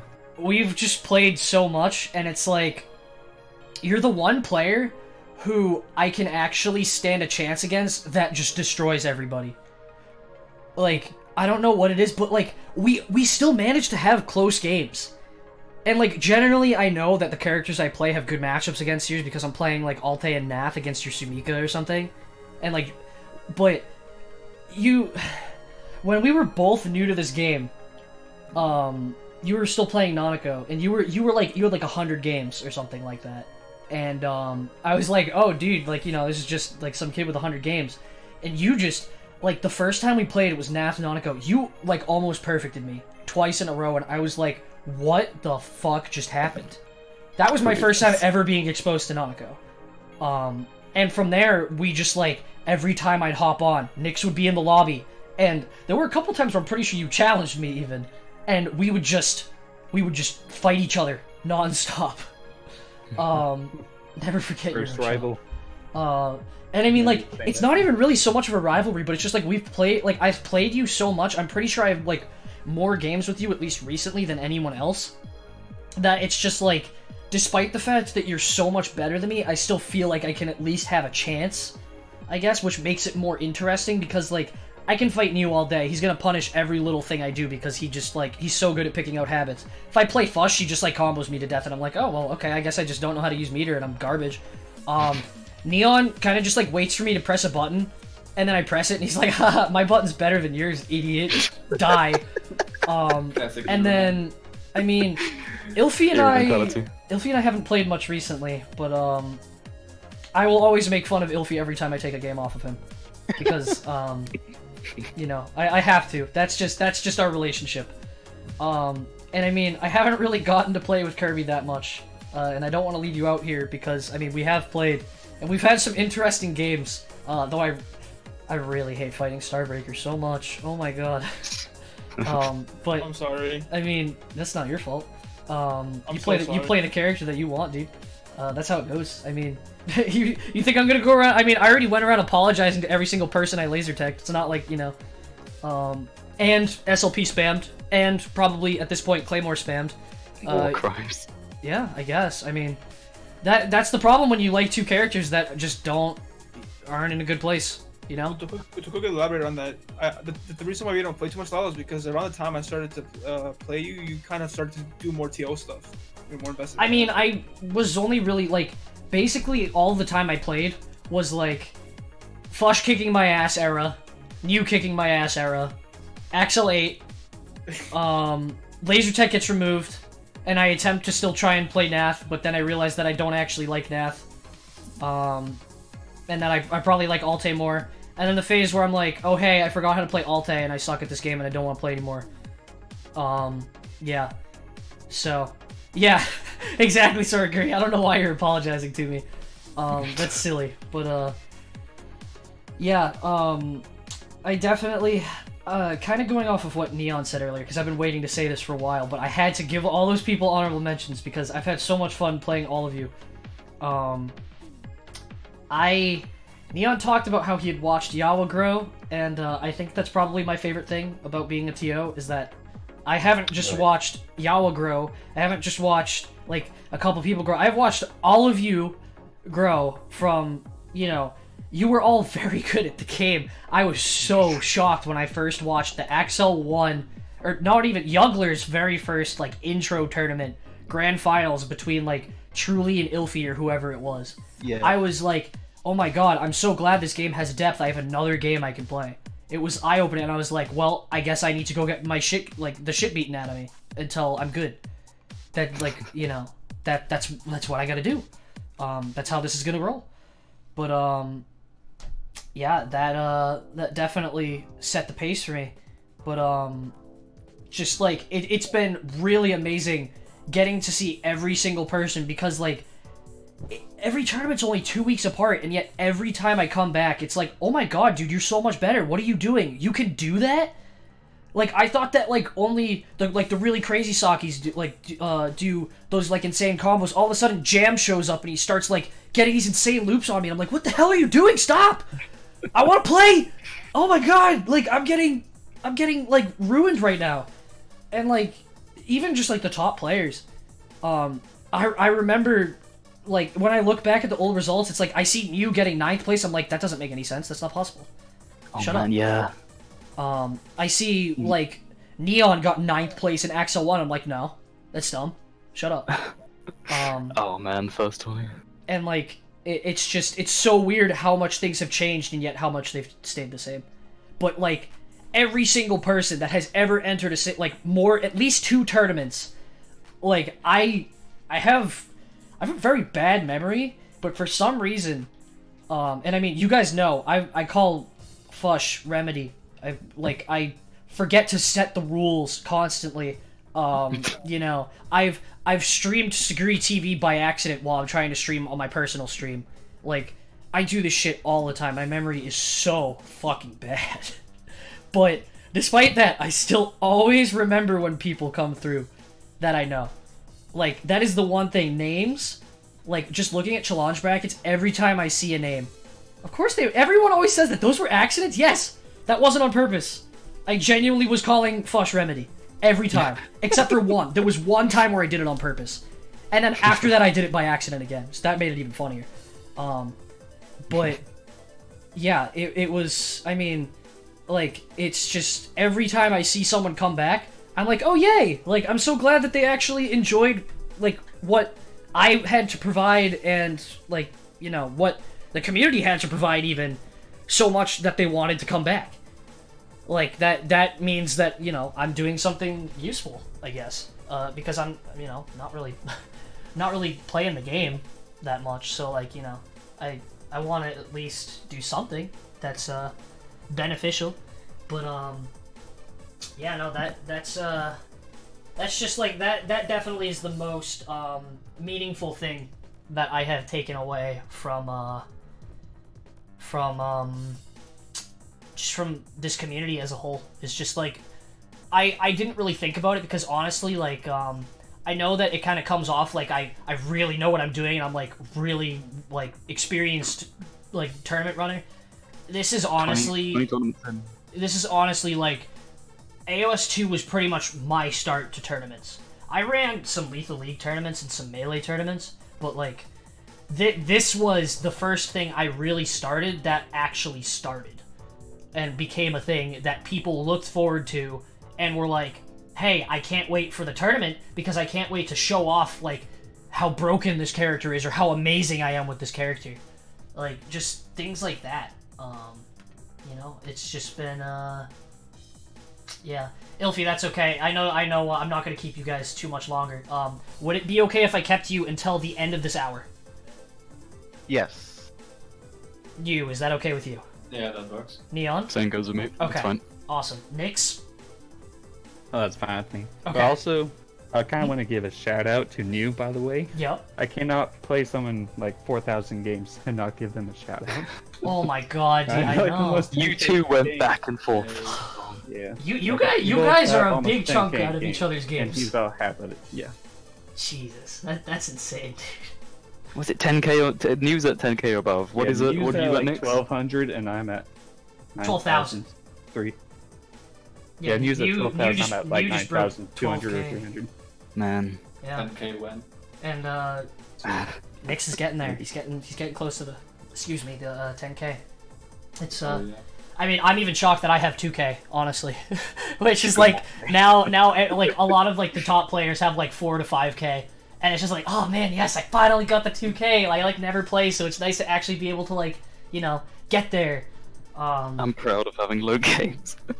Dude, I'm not really. You have very low game. There are some people who have like no games at all that are super good. Like Prime, I'm pretty sure he doesn't even have 1k, and he's like destroying people.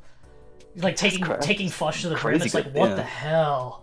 The first time I played Prime, he ruined me. I mean, it was like Hime Alte with like wallbang still intact, but it was like, oh man, that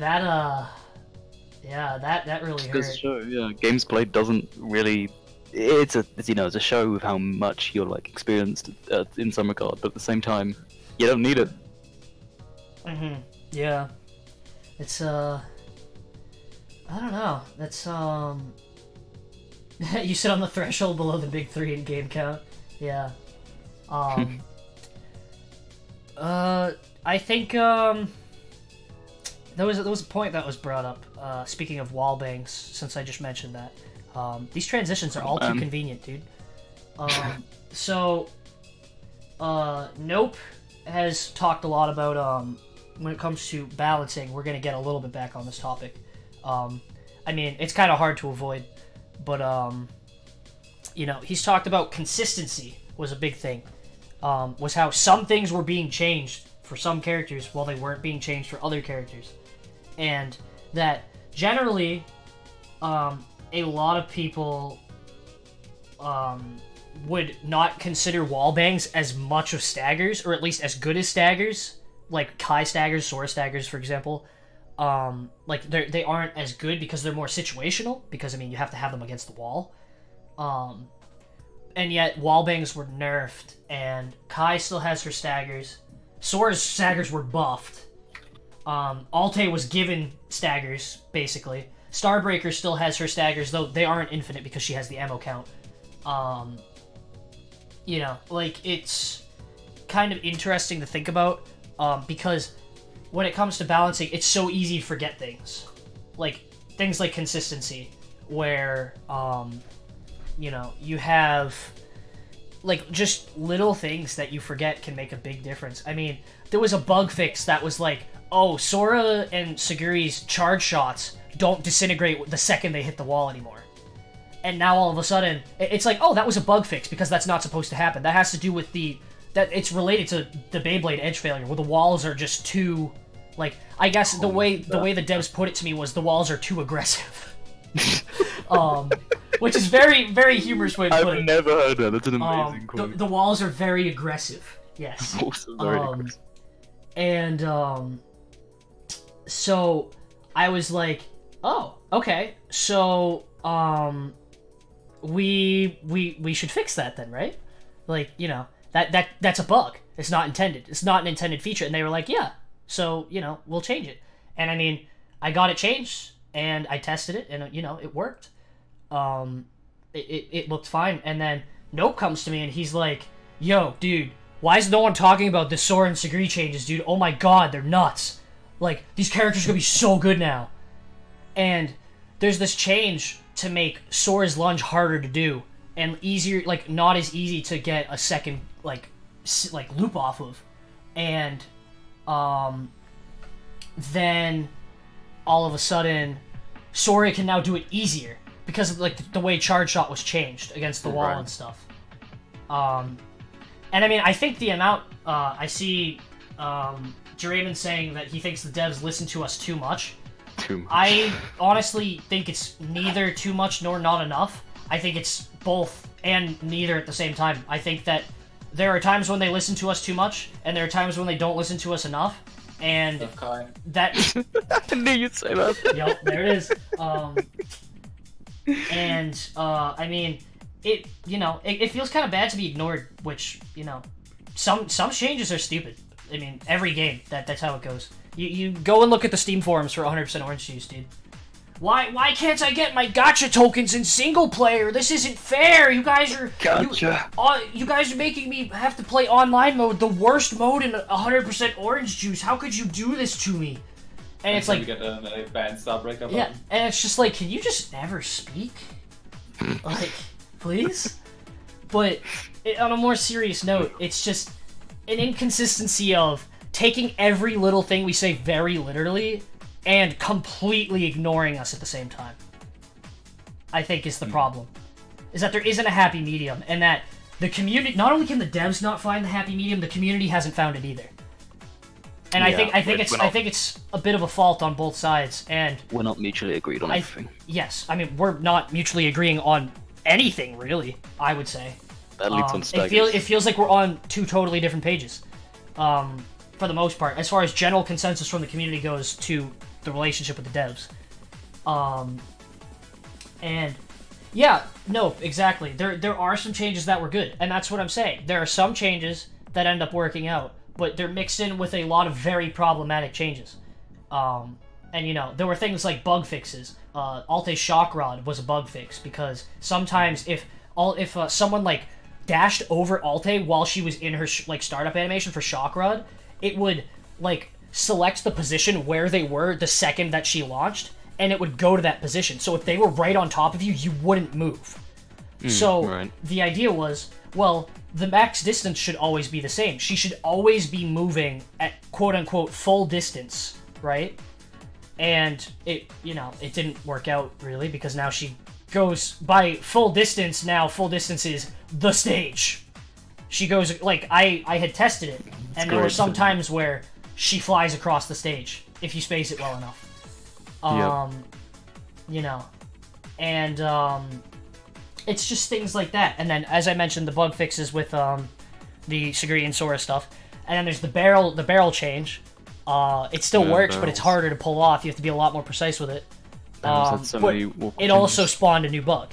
Now there's the barrel contact glitch, where it just makes contact with seemingly nothing, because it like hits like the edge of something, and like the person will like half shield, and it thinks that it like trapped the person, so it just kind of stops. I love the fact that it's got so many problems with it. Honestly, it's just funny. It's really funny. First move. It starts off like trapping you because you walked into it with a shield, and then it's like shield breaking puts you back into it, and now it just stops wherever. I mean, honestly, I think personally, after testing a few amount of games, I tested Lethal League Blaze, I'm testing AOS 2, stuff like that, 100% orange juice, and I honestly think bugs are the funniest fucking thing ever. They're so, oh my god, dude. Some bugs I found are just so stupid. There was one that I found in Lethal League where it was so specific, because you know how when you die, there's like a corpse that spawns, and you can like hit the corpse around? So if you were playing as Latch, the crocodile dude, and you were on the wall, and you hit the ball at the same time that you hit a corpse, and you ate the ball to do like your special, you would, what's it called? You would literally just like, oh, what the heck? That was weird. You could literally move around with the ball while it was like, the ball would stay and you could move around, but you could still control the direction of the ball. So the ball would stay floating in midair by the wall, and then you could get off the wall and start walking around and doing whatever you please, and then the ball would just go flying after a while. It was just things like that were so oddly specific, and it was like, how did you find that? Like, what? That's just such a weird thing. And, like, there's so many things that people don't know. I've found all these weird things. I mean, other people have been finding them. I've been confirming them more so. ZX found that when you're on your last bar of health, you have 150% meter gain. No one knew that. Yeah, the fucking comeback. All this, it makes so much sense. But no one knew about it. We've never known about it. Not a single person knew about it. And what else? There was another thing too. This isn't the one I was thinking of, but claymores have infinite ammo. I think some people knew that, but it was so like out there because claymores were so okay. Hime's Graze rings. That's what it was. That Hime has rings that spawn when she does some of her attacks, and if an attack goes through it, then you graze it. You get meter. And yeah, Yake just brought up the alternative input for Gold Shield that my friend who I was teaching the game to found by accident. And he was saying, dude, every time I try and lunge combo you and something hits me, I get a Gold Shield. I'm not pressing the shield button. I will literally unbind my shield button right now. And he did. Oh, wait, what is that? I haven't seen that one yet. If you hit A and B at the same time, weapon A and weapon B, you will get a Gold Shield if you're in hit stun. It was an alternative input that was not mentioned anywhere. It was just an unspoken mechanic that existed. I'm going to blame that for all of my like stupid gold shields in the past. I'm going to blame that for everything. And I went to the devs and I was like, okay, am I going crazy? Because like no one will believe me when I say this, but every time I get hit by something while I'm playing Sora and I'm hitting the special A and B buttons, I don't know what it is about it. Something to do with those inputs keeps giving me Gold Shield. I am positive I'm not hitting the shield button. And sure enough, they're like, oh yeah, yep, you hit A and B, you get it while you're in hit stun, you get Gold Shield. No half shields, but you get Gold Shield. And it was like, oh, so weird. Well, that's kind of unintuitive. Why would I want to get a shield by not hitting the shield button? So, it got removed. It was just things like that. Okay, you know what? Yeah, okay, I don't need this. Yes, I was pretty certain that it was those buttons, because I was saying that I was trying to do lunge loops, and then eventually I was just like, okay, if I just hit a bunch of buttons, it'll happen, right? And it did. But that was that was the gist of it. So, there were a lot of weird things like that, but every little change that you do can always have unintended effects. You make claymores useful and suddenly it's like, oh, look at all these things that are wrong with claymores that we never knew about. They're invincible. They have infinite ammo. You can literally just like get 9k meterless damage combos with claymores because like they have infinite ammo and all this. And so it's like, okay, well now we have to fix 3 more things because, wow, these are totally messed up. And then they still ended up being way too over the top. And I mean, yeah, that's essentially how it goes. Can I add on to that real quick? I have one, 1.5 statements about that. You mentioned about perfect balance, right? That's like not even if it was possible. Like, it is possible, but not in the way you think it is. Like it would like the game having flaws is okay. I just think the flaws are too big in some instances. Is that like I don't think like perfect balance is probably possible, but I don't think it would be what we want, right? I don't think it's what we desire, even though some of us want a perfect balance game. Right. So maybe we could we can have some flaws, but they're not so detrimental that it's a huge problem. Like it's actually a problem. It's not just a small flaw. It actually affects like the whole meta. And that's obvious. I mean, you're gonna have some flaws, but I think if you get to the point where it's just small flaws, like Sham is a lost case, right? Yeah. Like that's a huge flaw. I don't think it's not their fault. I mean, you have to change Sham in so many ways that you almost have to rework her. So maybe we like and I think the other thing that I wanted to mention was I don't know how to fix it, but I don't know who do we take advice from? Because there's a community, there's vets, and then there's the developers, and it's a three-way thing. It's not like one person decides all the decisions by themselves alone. Like they take feedback, right? And they'll use a certain amount of feedback, and then more or less, more or less they'll have testers, and then they'll have the mass, like the people who have an opinion. And sometimes the opinion can be right, sometimes the opinion can be wrong. How do we balance that? Like, I don't think any game has ever had an easy time with that. Even if it's a good balanced game, I don't think that's perfect. You cannot make it perfect. There's gonna be some kind of like turmoil, and I don't think it's possible. So I think we could just try our best, and hopefully we just do better than what we have recently. I mean, I don't think that there's ever a point where you should be like satisfied with the result, I suppose, if that's the direction you're taking. I mean, it's very strange. I've watched a lot of videos on balance philosophy, and I mean, generally the idea is buffs are greater than nerfs, unless the character's actually so disgusting that you should just kind of make them take it easy a little bit. I'd agree with that, yeah. And I mean, just because that's just like a psychology thing, is it's like, oh, my character was buffed, dude, this is the greatest day ever, I could do so much more with my character. And it's like, oh, my character was nerfed, she sucks now, I can't do all the things that I used to be able to do that made me good because my character is butts. So, like, it, yeah, and there's a lot of, speculation going around regarding, some of the balancing philosophies, and I think that a lot of people are very scared of, as far as balancing goes. I know a big one is the usage of statistics, and this is probably a touchy discussion, which, is fine. That's kind of what we're here for, is to get into the more touchy things that people don't really want to talk about because, well, they don't want to get into a nasty, heated discussion, But, the usage of statistics is very hard because there's so many outside factors that go into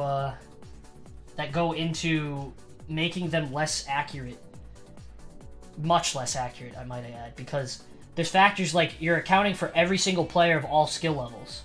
So you're valuing a new player who doesn't actually understand how to play, like Nanako, for example, over to the same value that you are regarding the best Nanako player in the world.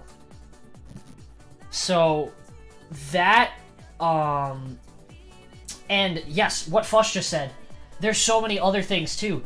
There's so many character loyalists. There are people playing like low, mid tiers, bottom tiers. Youngler literally is going around playing Sham in tournament and doing okay. Like, it's crazy. There's so many outside factors that you have to account for. It could be something as simple as they had a bad day. They just weren't playing well. But they're losing to characters that they probably shouldn't be losing to because, and it gets to the point where you have 3 players who are making up at least 50% of the total games. Nyx, New, and LB have so many of the community's total games that it almost feels like a lot of the statistics are relying on them. So that puts a lot of pressure on them. And then how is it our fault when a character gets changed because, and the same thing with the tournaments. The community's so small that, you can really do it a lot better with any character. I feel like you can kind of, sorry, I'm losing my train of thought. You can do well with anyone, really. I mean, there's no Irus around to attack all the Sumikas and the Sakis, because no one wants to play Iru, because Iru has become just like a very disliked character. And I mean, the nerfs certainly did not help her there. I could say that we often use Mira as an example about this whole thing. And we joke about nerf Mira and stuff because it's crazy, absolutely crazy. The Mira players are very prominent in the community, Supreme 4, and the joke is, well, clearly Mira is absolutely busted and should be nerfed. But yeah, like, and then any mirror player will tell you, really, no, the character's not that good. And I am a member of the Supreme Four. I am a mirror player. I'm telling you, they're not actually that good. It's crazy, but yeah, and there's a lot of people who have slowly but surely started to think that's not the case. Yeah. So I mean, myself included, I've questioned it ever since, because I'm like, why is Mira winning tournaments?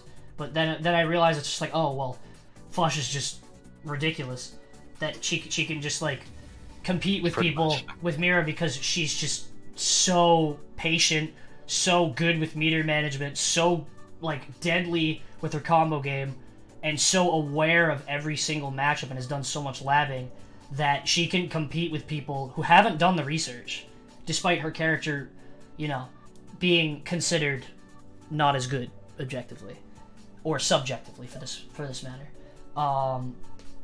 There's, you know, Nyx and you aren't running Nanako in tournaments, so there isn't someone to just like shut down all the people that lose to Nanako.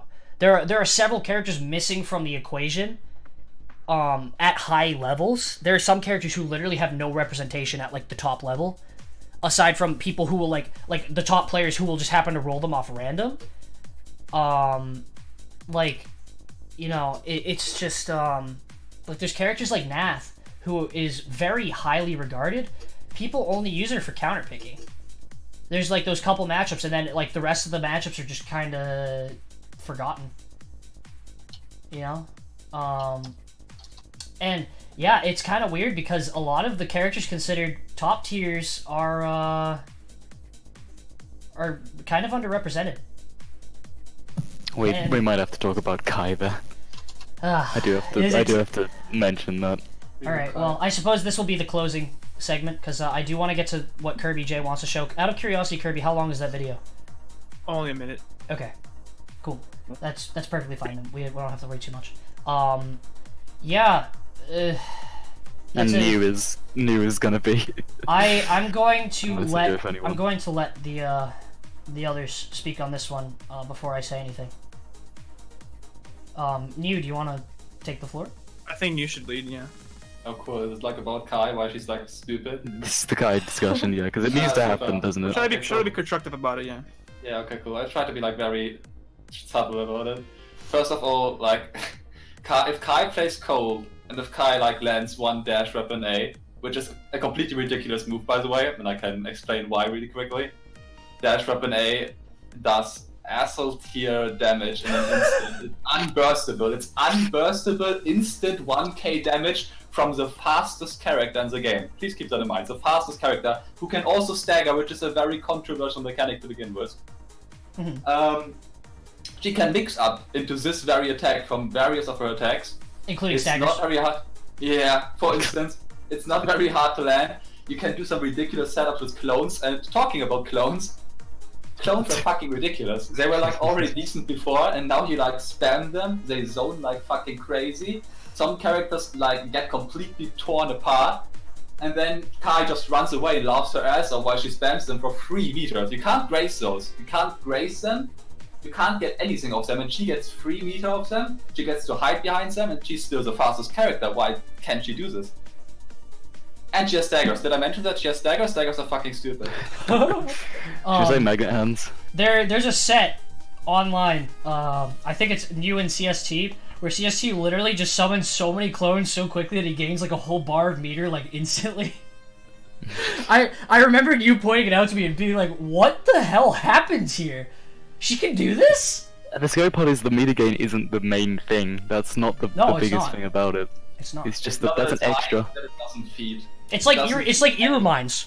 It was like they're so good and they control so much of the stage, and now they give you like an eighth of your meter, your meter bar, or top. It's just, the thing is, it's just free and it's protection. It's not just a move you use for meter, and it's very punishable for something like Ultimate Shock Rod, for instance, where you can still hit her after like you used to be. Now you get fucked by claymores if you try and she zips across the stage when she misses. Yeah, now she travels across dimensions, but you used to be able to do that. Clones are like extremely fast, extremely hard to punish, and they double as protection. And they are free. They don't feed anything. It's like the best kind of meter game you can get. Yeah, that's a big thing to consider.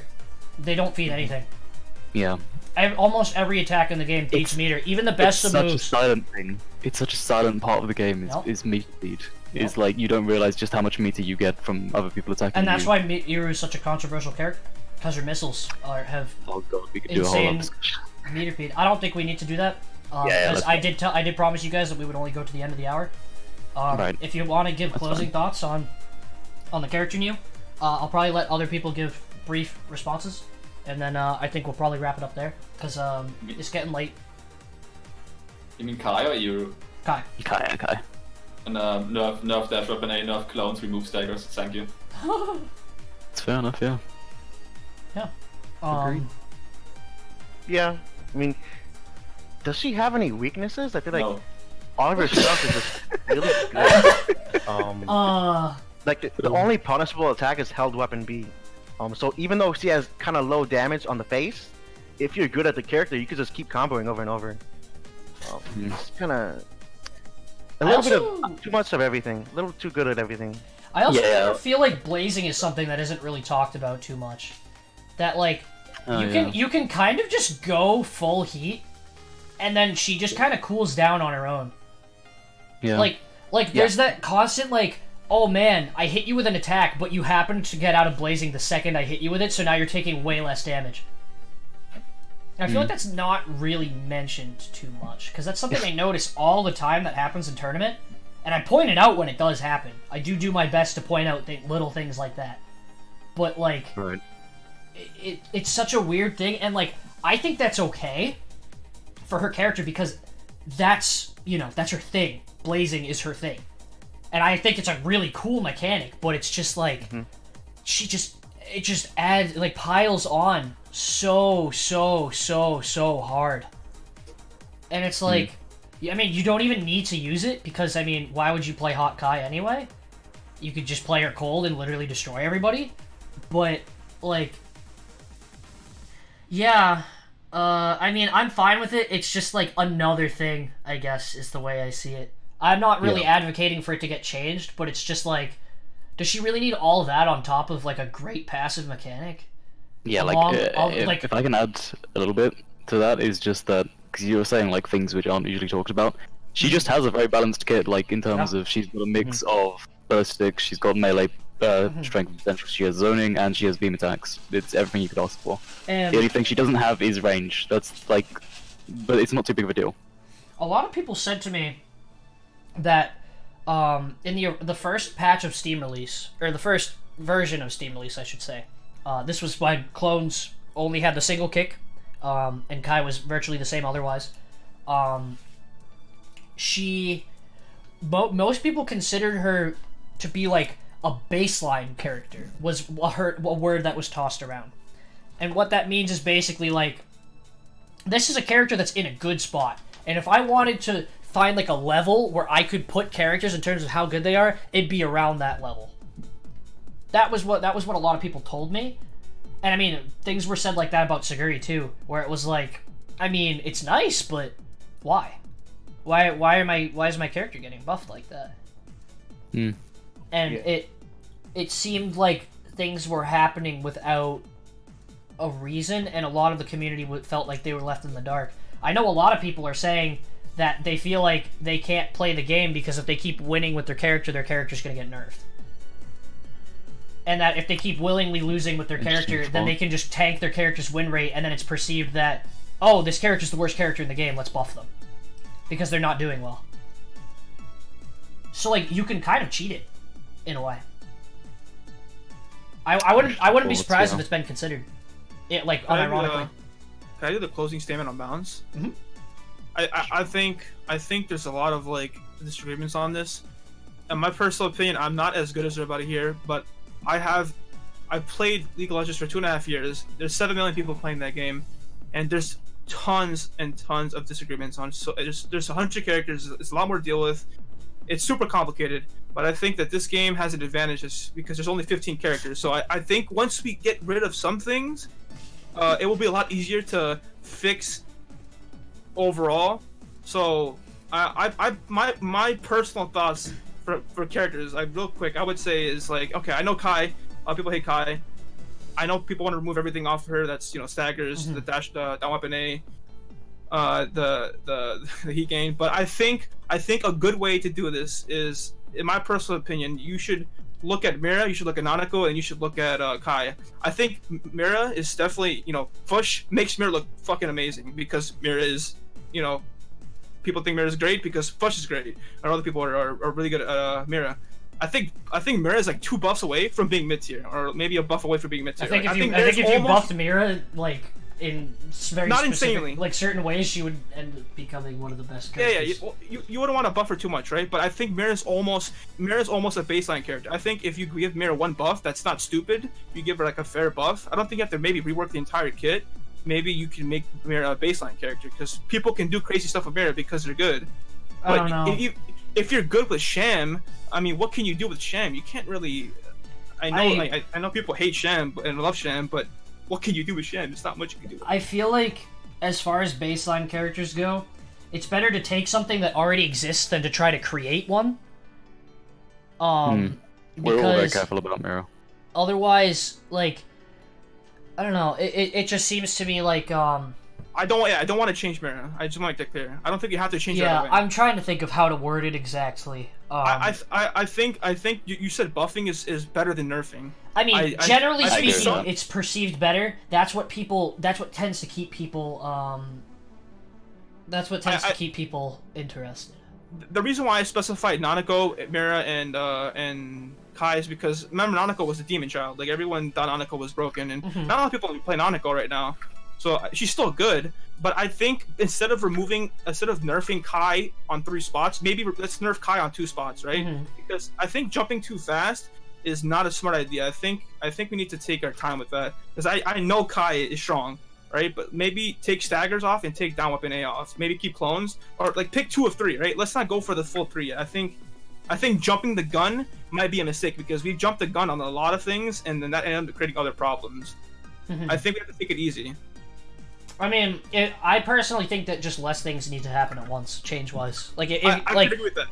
My original plan was because I made a list of like all the ideas that I was given, along with a couple of my own, and I made like a priority list out of it, basically, where it was like, this character's very high priority, probably one of the what's it called? One of like the I totally lost my train of thought. Wow. I'm like so exhausted. I'm sorry. What was I talking about? Can I jump on you real quick? I feel like this is super important. Sure. I think compromise has to be made here. Like, I know New wants 3 nerfs, and I think personally Kai is kind of too strong. But would someone like New, someone who's a veteran, who's clearly much better than a lot of us, someone who's very capable and knows how to play the game, would you be willing to go down to two nerfs? Maybe, and then, you know, maybe those 2 nerfs are enough. Maybe they're not enough. Maybe you need 3 nerfs, right? But I think that if you meet in the middle, I think it's a better relationship with the developers, with people who are average players, and then you have the veterans. You have to please everybody. But it's not easy to please everybody. So I think if we nerf 2 things, right? I think that's what we should do with everybody. I personally hope that would be enough. I think you want to nerf everybody. No, not everybody. I'm saying for everybody to agree that compromise might be the best option, right? Like, instead of like, okay, everyone agrees, let's nerf Kai, right? But everyone's, you have to have people saying, let's nerf 3 things. You have to have the people saying, let's nerf 2 things, maybe 1. Well, let's be in the middle. Let's nerf maybe 2 things. Maybe we won't do 1 or 3. We'll just do right in the middle, right? Then we can move on from there instead of fucking everything up right away. I think that's the problem. I think drastic changes is what we've been seeing all the time. I think drastic changes are bad. Of course, because the more things you change at once, the less you can see which ones are problematic and which ones aren't. Which is why we're in such a confusing situation right now, because so much happens every time that everyone can't process which things are good and which things are bad. I feel like that's something we can all agree on, and this just which is why as I was trying to say, I lost my train of thought. My bad. But, I'm sorry about that. No, it's fine. I'd completely forgotten what I was saying anyway. But it's a small community. It's hard to really say anything. And it's like I see Yake saying that tournaments are pretty much the best representation, but at the same time, there's so many characters that are underrepresented. So it's like, what do we say about those characters? So it's like, do we really have, like, the only, like, we don't have a reliable source, even. It's like Nanakos don't fucking run rampant because we don't, you know, see them be used in tournaments. That doesn't mean that Nanako is not ridiculous. The few people who played Nanako realized that she was so fucking amazing and was destroying everybody so badly that they got bored of her and moved on to more interactive characters. Yeah, that's what Nyx did. That's literally what Nyx did, right? And, like... Yeah, pretty much. The reason why... these tourneys. The reason why people are so indecisive about how to go about balancing is because so many things keep changing at once that no one knows what to do anymore. Well, I think my closing statement is, I feel like it's the most middle ground. I think we should be in the middle. I think we should.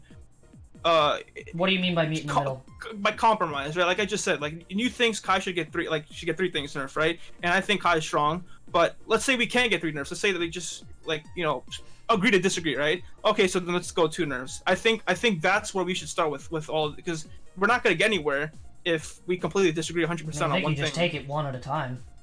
Oh yeah, we could do that too, but you still need to meet in the middle, right? You can't, unless something is so like laser tag. You need to take a character or 2, preferably 1, because that makes it even easier. Yeah, that's what you need to change them, because changing one character creates 15, or I guess 14 if you don't want to count the mirror, but the mirror does change, new matchups.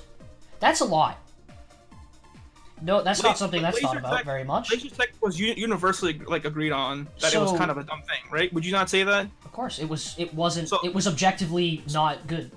Okay, so that's a good example where everyone agrees, right? But then because that's the only thing that was objectively wrong. Everything else is debated. You could say it's subjective. And that's good. Well, that's a good starting point, right? Everyone agreed that was stupid, right? But then that's because that was the easy thing. Then we have something like Iru, where Iru gets slammed, and it's still a problem, right? But maybe we didn't need to slam Iru that much. Maybe we could have slammed Iru half as much instead of slamming her all the way, and she's still a problem, even though she's slammed. Why did we slam her? Yeah, we didn't target the problem at all. That's what I'm saying. I think we should do everything half as much. Like, not everything. Maybe just specific things that we know that are ridiculous, right? I think we should nerf Kai halfway, so we could, we could have just have a judge, a baseline, see what's going on, and then we can do another nerf. Or the only way I would use Kai as a baseline again is if she was reverted back to her previous form entirely. Personally. Maybe not. Maybe I worded it wrong. Not a baseline for what we should look at in general. I'm just saying, like, just nerf half, and then we could go on from there, instead of jumping the gun. That's like my biggest point here. I don't want us to go back and forth between we should nerf this entirely, and then we should not nerf this entirely. It's like a 50-50. Yeah, we did say that a lot of the changes were good. I apologize, Kirby, but not all of the changes have been bad. There have been a lot of great changes. And I don't want people to argue. That's my thing. Like, I love everybody in this community. I know that you're my friends and stuff, and I don't like to see people disagree and argue. It's just. I need to interrupt you. I'm sorry. Because this is a very important thing, and we're running over time as we're. Yeah, we should probably leave the topic anyways. I know, Yake, I'm going to mention you specifically because, I mean, at this point, it's just beating around the bush. I know it seems like you might be being antagonized a lot. And it's really nothing personal. I swear to God. We all love you. We all absolutely love everything that you're doing for the game. People are only voicing all these things because they care so much about this game, and they want to see it do as great as possible. We're doing this solely out of love, okay? None of us hate each other here. We're, love and maybe fear. The other thing. Yeah. And, like, we can't get over how many amazing things, and we said it earlier too, and I don't know if you were here for it, but we've said how many amazing things have happened for this game. Ilfie brought it up so many times, the netcode, oh my god, it works! There is netcode, never mind good netcode. There's a spectator mode, we can actually have tournaments in the first place.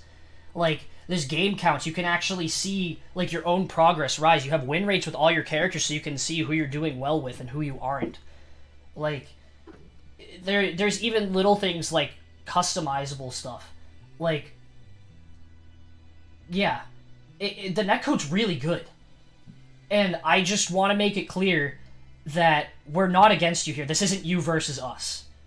But we're trying to cooperate with you, but also get you to cooperate with us. Because we're trying to work as a team here, basically. There's always going to be someone who complains. But I think when it's a lot of people complaining, it's something that needs to be looked at a little more in depth. Because right now, there are a lot of very... I don't know if they're hive mind, honestly, or if it's really just, you know, speaking that many volumes.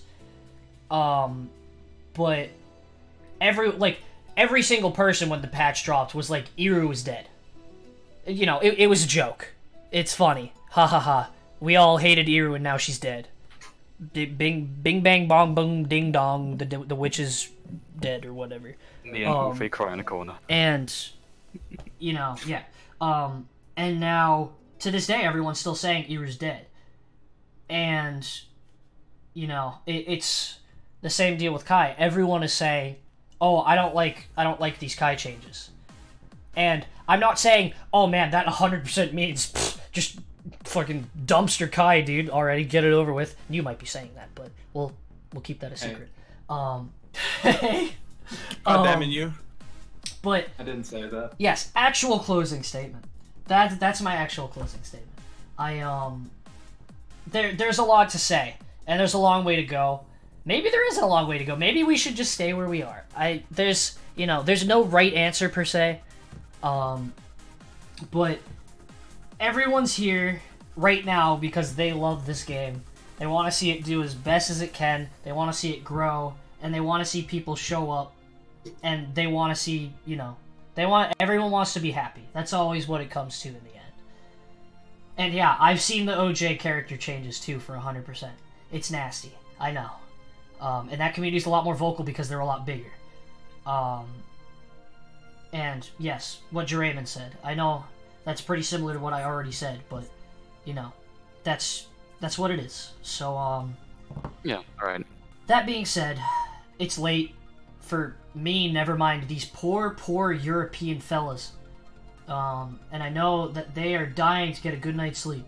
And they deserve it because New has been on this 9-hour ride with me, and he deserves to get off the most, I say, out of anyone here.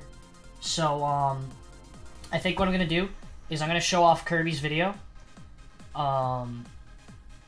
Kirby has a special secret project for us that I saw the thumbnail of, so I'm a little, my interest is piqued, but I don't have much to say about it, but should be pretty interesting. So that being said, let me see what I can do here. I think you should close out the stream and put it full screen instead of having it in the corner, and that's what you gotta do, right? Sure. I agree with that. That's what you want. So I'm going to ask at this time, just thank you guys all so much for coming to the podcast. I hope that you guys had fun. I know I had a blast. I'm sure everyone else here had a blast. We spent a lot of time preparing for it. Kirby and I have been busting our asses for the past 2 weeks. It was worth this tournament as great as possible, and it is finally time to close. So yeah, thank you guys very much. Maybe we'll do this again sometime. Yeah, thank you everyone. Not just us, but the viewers too. Like thank every all single of you person, guys. every viewer, every player. It does matter, and Yep. I really love you. I love all you. Yeah, you guys all mean the world to me. We actually gained a bit of viewers, like dropped and gained some. So really, yeah, that's funny. Yeah. Yeah, I'm very surprised we still have this many people watching at this point. But yeah, that's I thought that you know, it was very productive. Better than I thought it would be. If I'm gonna be real, I was very nervous that maybe it would kind of crash and burn. But, I thought my podcast idea was gonna be fucking terrible, and it's.